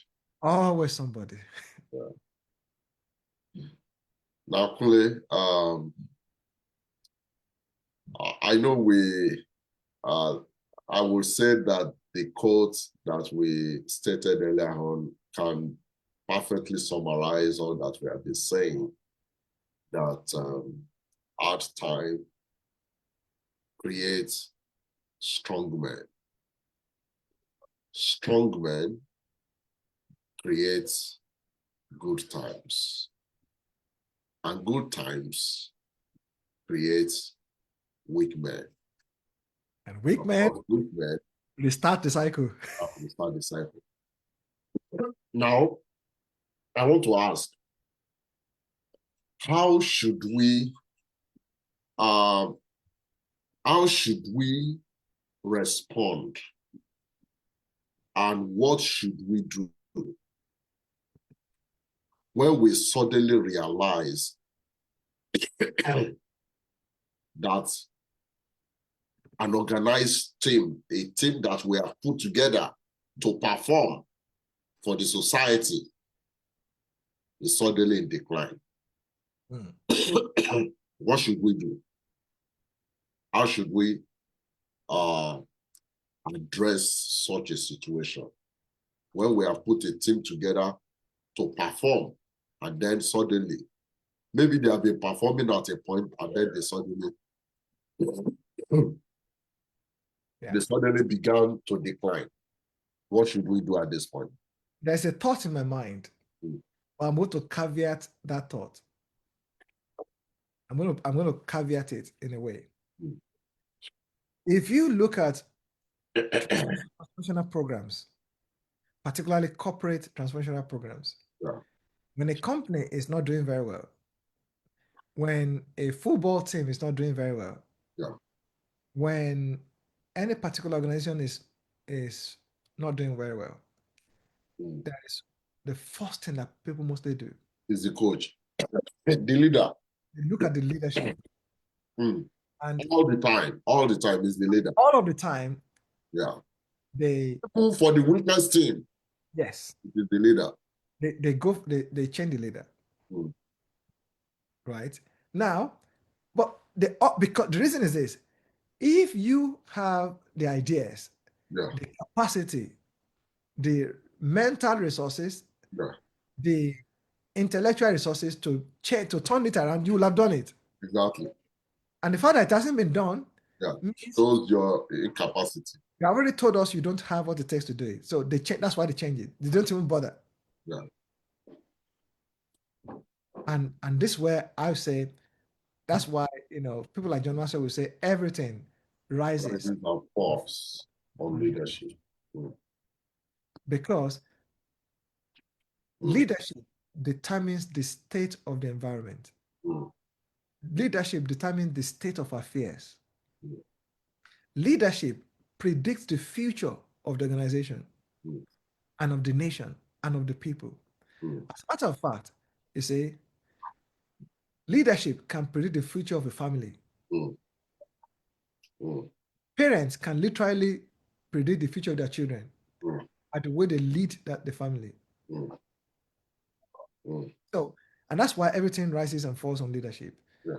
It Uh, does. Leadership, they are like thermometers. They set the tone. Yeah.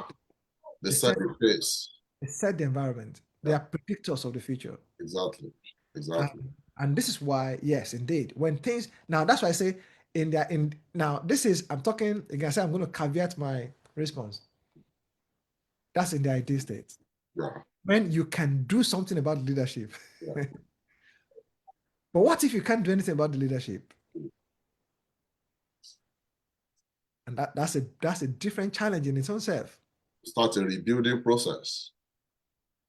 Yes. And that's why what you said before, that when you can't influence everything else, Yeah.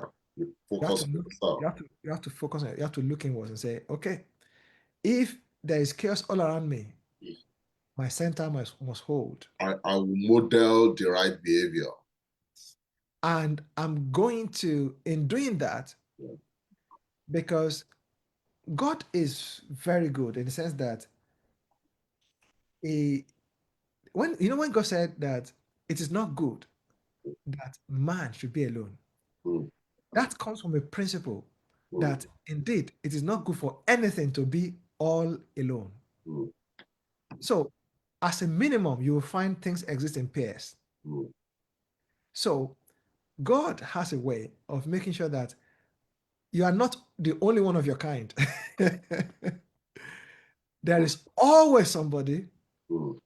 who is also as interested Mm. in that developmental aspect of himself or herself, such that two can work together and have a good reward for their labor.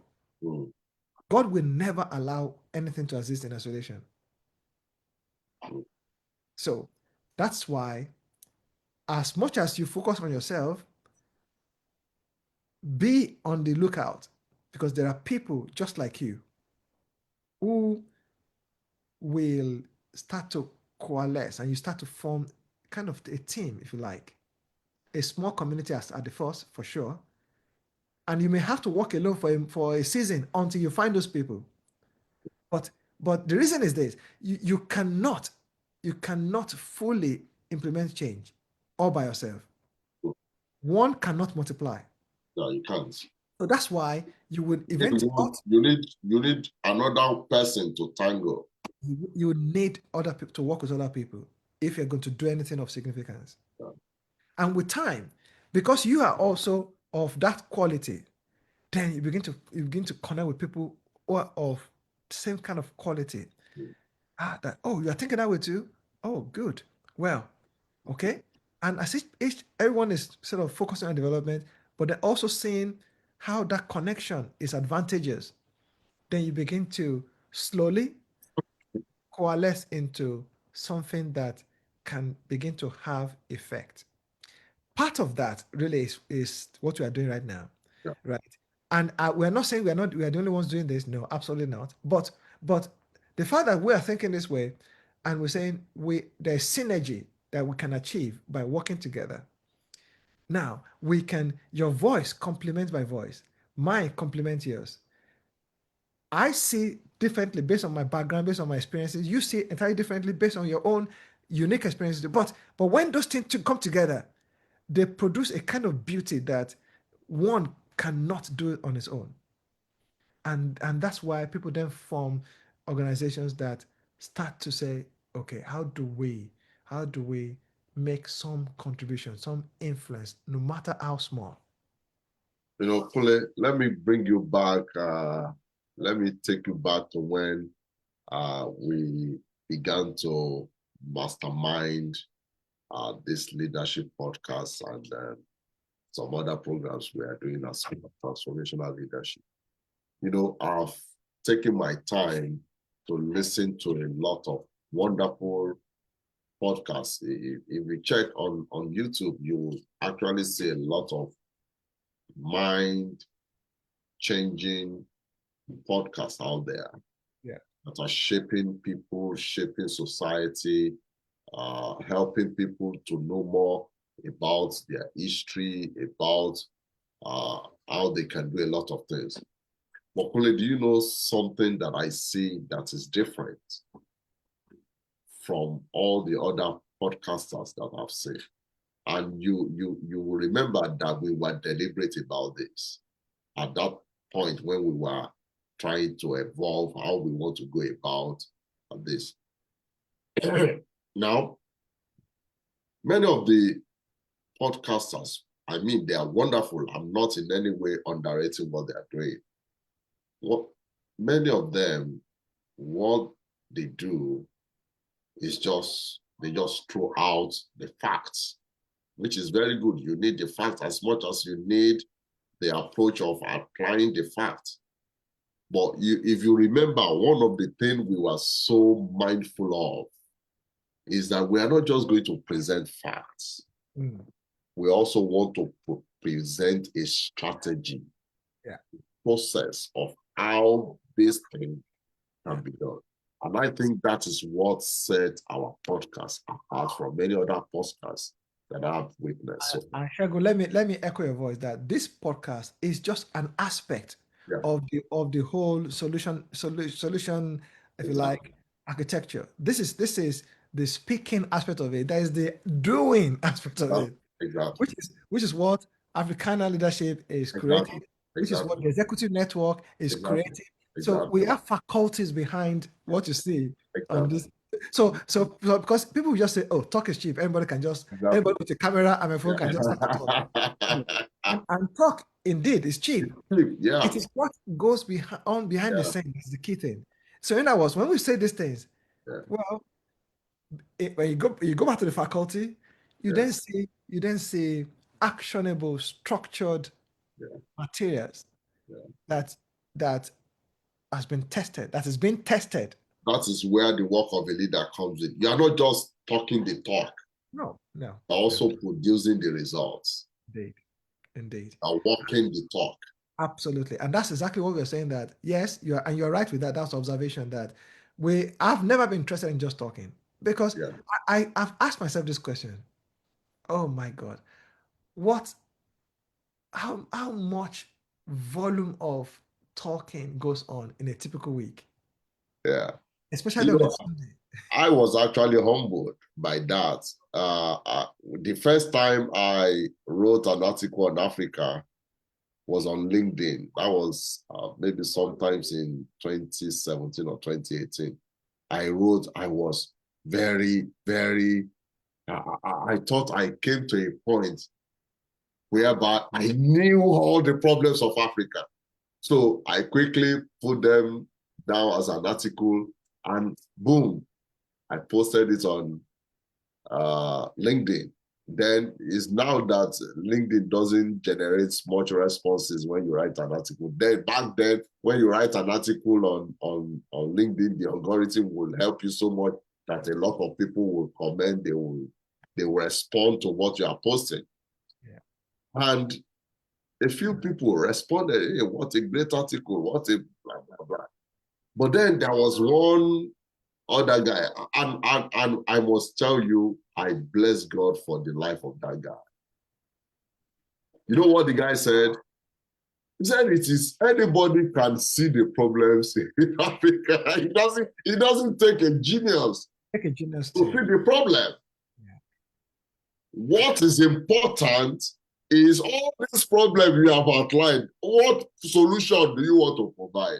Exactly. Do you know a new level of awareness for me. And Yes. it was from that moment I made up my mind. Never will I just point out a problem in any organization, in any nation, without also willing and ready to present a solution, a way And, out. and that is exactly where the work of leadership lies, Yeah, because a leader is not a pontificator. yeah, It's not a pointer that says, oh, yeah, go there. A yeah, leader says, let us go. I'm actually leading the way. exactly. A leader is saying, look, I'm not going to, I'm going. Mm, Can you go with me? mm, And that's the difference. In other words, leaders are pragmatic people. They are hands on deck people. They are working at it. yeah, They're not just telling you go there, you will find yeah, good. No, yeah. no, no. So so Taking the lead. no, they're taking the lead. Yeah, And leadership, it comes that's what lead is an active verb. yeah, it is. Even though you can have it as a noun, but it's actually the verb, meaning that I'm on that journey. I'm on that Yeah, very journey. exactly, I'm also affected. exactly. That's why a leader does not pretend to have all the answer, but he says we can find the answer. Yeah, We are working at the answer. exactly. That really is the difference. So a true leader will never become out of touch. I'm Mm, talking about a true leader yeah, who is constantly growing in his awareness. mm, Now, of course, you can have other adjectives to describe a leader mm, where somebody is totally out of touch. Then, if you're out of touch, you are no longer leading that people. mm. I've heard that, in the UK, people use that thing a lot. They say, "Oh, it's out of touch." When somebody's out of touch, he is no longer leading you. Yeah. And the person also need to have enough self-awareness that I'm no longer the right leader. Because Yeah, once you're out of touch, yeah, it means how can people can't follow, you are not taking them on a journey. exactly. Leadership is leader, to lead is a verb. Yeah, You are taking people on the journey. It means you are on that journey and the people are with you in that journey. mm, mm, And and you cannot, being out of touch is not an option.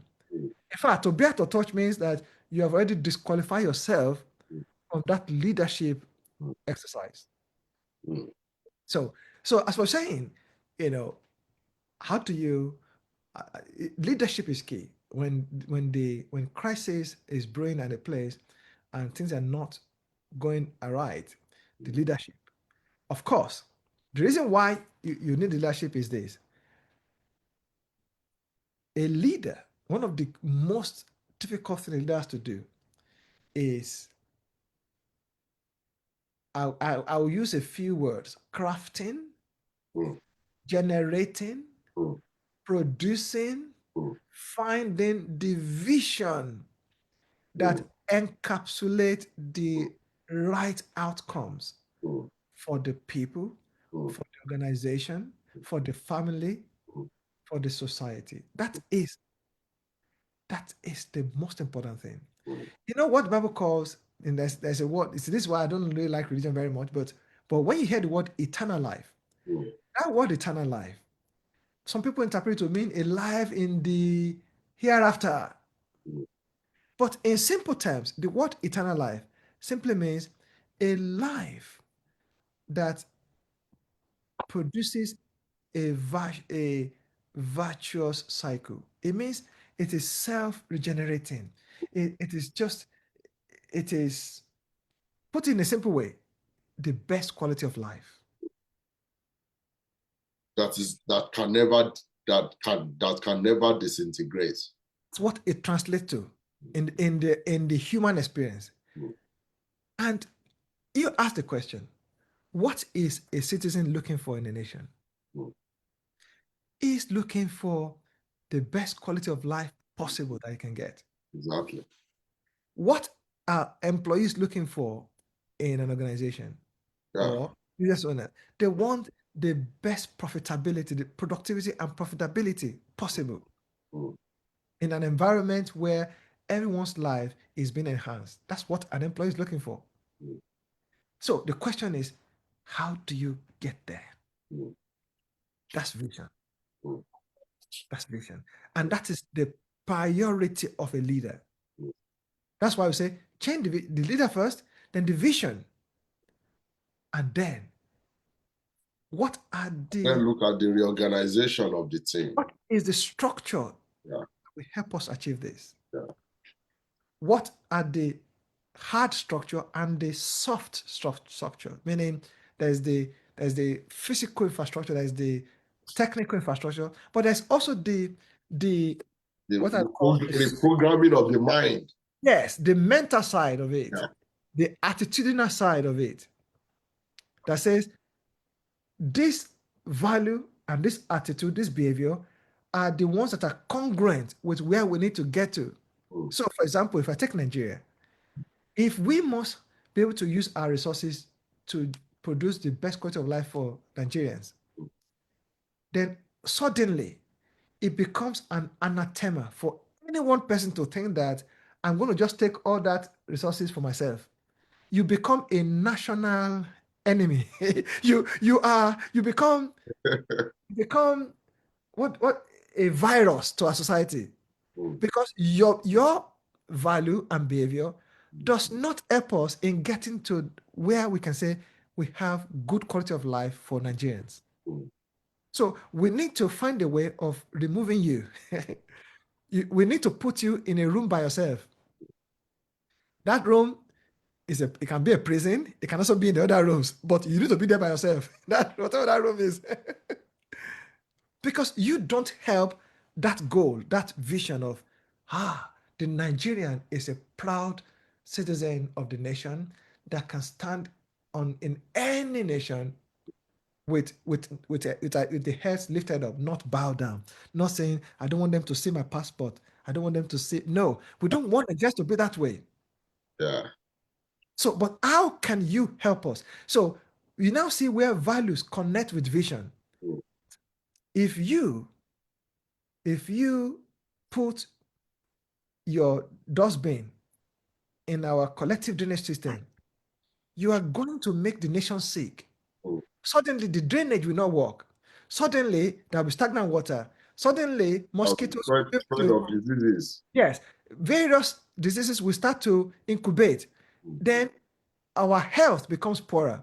You are not good for our society. You need to change your behavior, or we will enforce that change on you. First change by giving you a penalty. We penalize you. And if you still don't change, we will separate you from society. You know what? That separation from society is called imprisonment. Yeah. We will keep you in a room by yourself Until until you're ready to change. you are able to readjust yourself. Then we will not integrate and say, do you know, since the time you are away, this is now how we run society. Now let us retrain you and we will manage your entry back society. This is what you're saying. That's why the leadership, the vision, the value, the physical structure. So, but do you know what people go for first? They say, Nigeria must be good. Let's go and build roads. No, let's go and build bridges. You know, I would say it's good, but I know is the reason why many of them are doing this is purely for selfish interest. Like, what government are doing now? Build the airports. Judge everything by the outcomes. Yeah. We don't need to be sophisticated about it. Just judge. So since we've been building the roads, as our quality of life improve, period. Judge it by that. If it has improved, then building the road is good. Yeah. If it has not improved, that's the wrong project. It is. It is. Or perhaps a not well managed project, because if something can be good but badly managed. Exactly. I think, Kunle, I think we need to call it a day. We've been on for almost 2 hours or even more than 2 hours. This has been an exciting conversation. And I think is one of the finest way to begin to close the year. 100%. How do we live? How do we lead in a moment of crisis. And I think the next conversation, leadership blueprint podcast we're going to have is going to even more interesting, which is going to be how we can craft a national narrative for ourselves. And then the one that will follow is also going to be another interesting one. I think it's also important to talk about succession plan in Africa. Absolutely. Well, To talk about it. These are things. These are one of the major problem in our society. We don't have any succession plan. we don't need leaders to perpetuate themselves. Yeah, We need them to and we're going to talk about all this. So participate. we don't want to let the bird out of the bag. So We're just throwing out teasers. so Kunle, I want to appreciate you for this Thank you, my friend. Thank you, my friend. glorious, wonderful, mutual, respectful, a wonderful time together. You know, even though we are miles away, you are just very close to me. 100%. It's the same. The feeling is mutual. The Yeah, experience is also very real and tangible. yeah. Thank you very much. Until we meet next time, Kule. Blessings. Have a Merry Christmas and Thank you. best for 2026. And to all our viewers, happy happy New Year in advance and Merry Christmas Merry Christmas and Happy New Year. to you all. Yes. All right. Thank Bye-bye. you. Bye bye.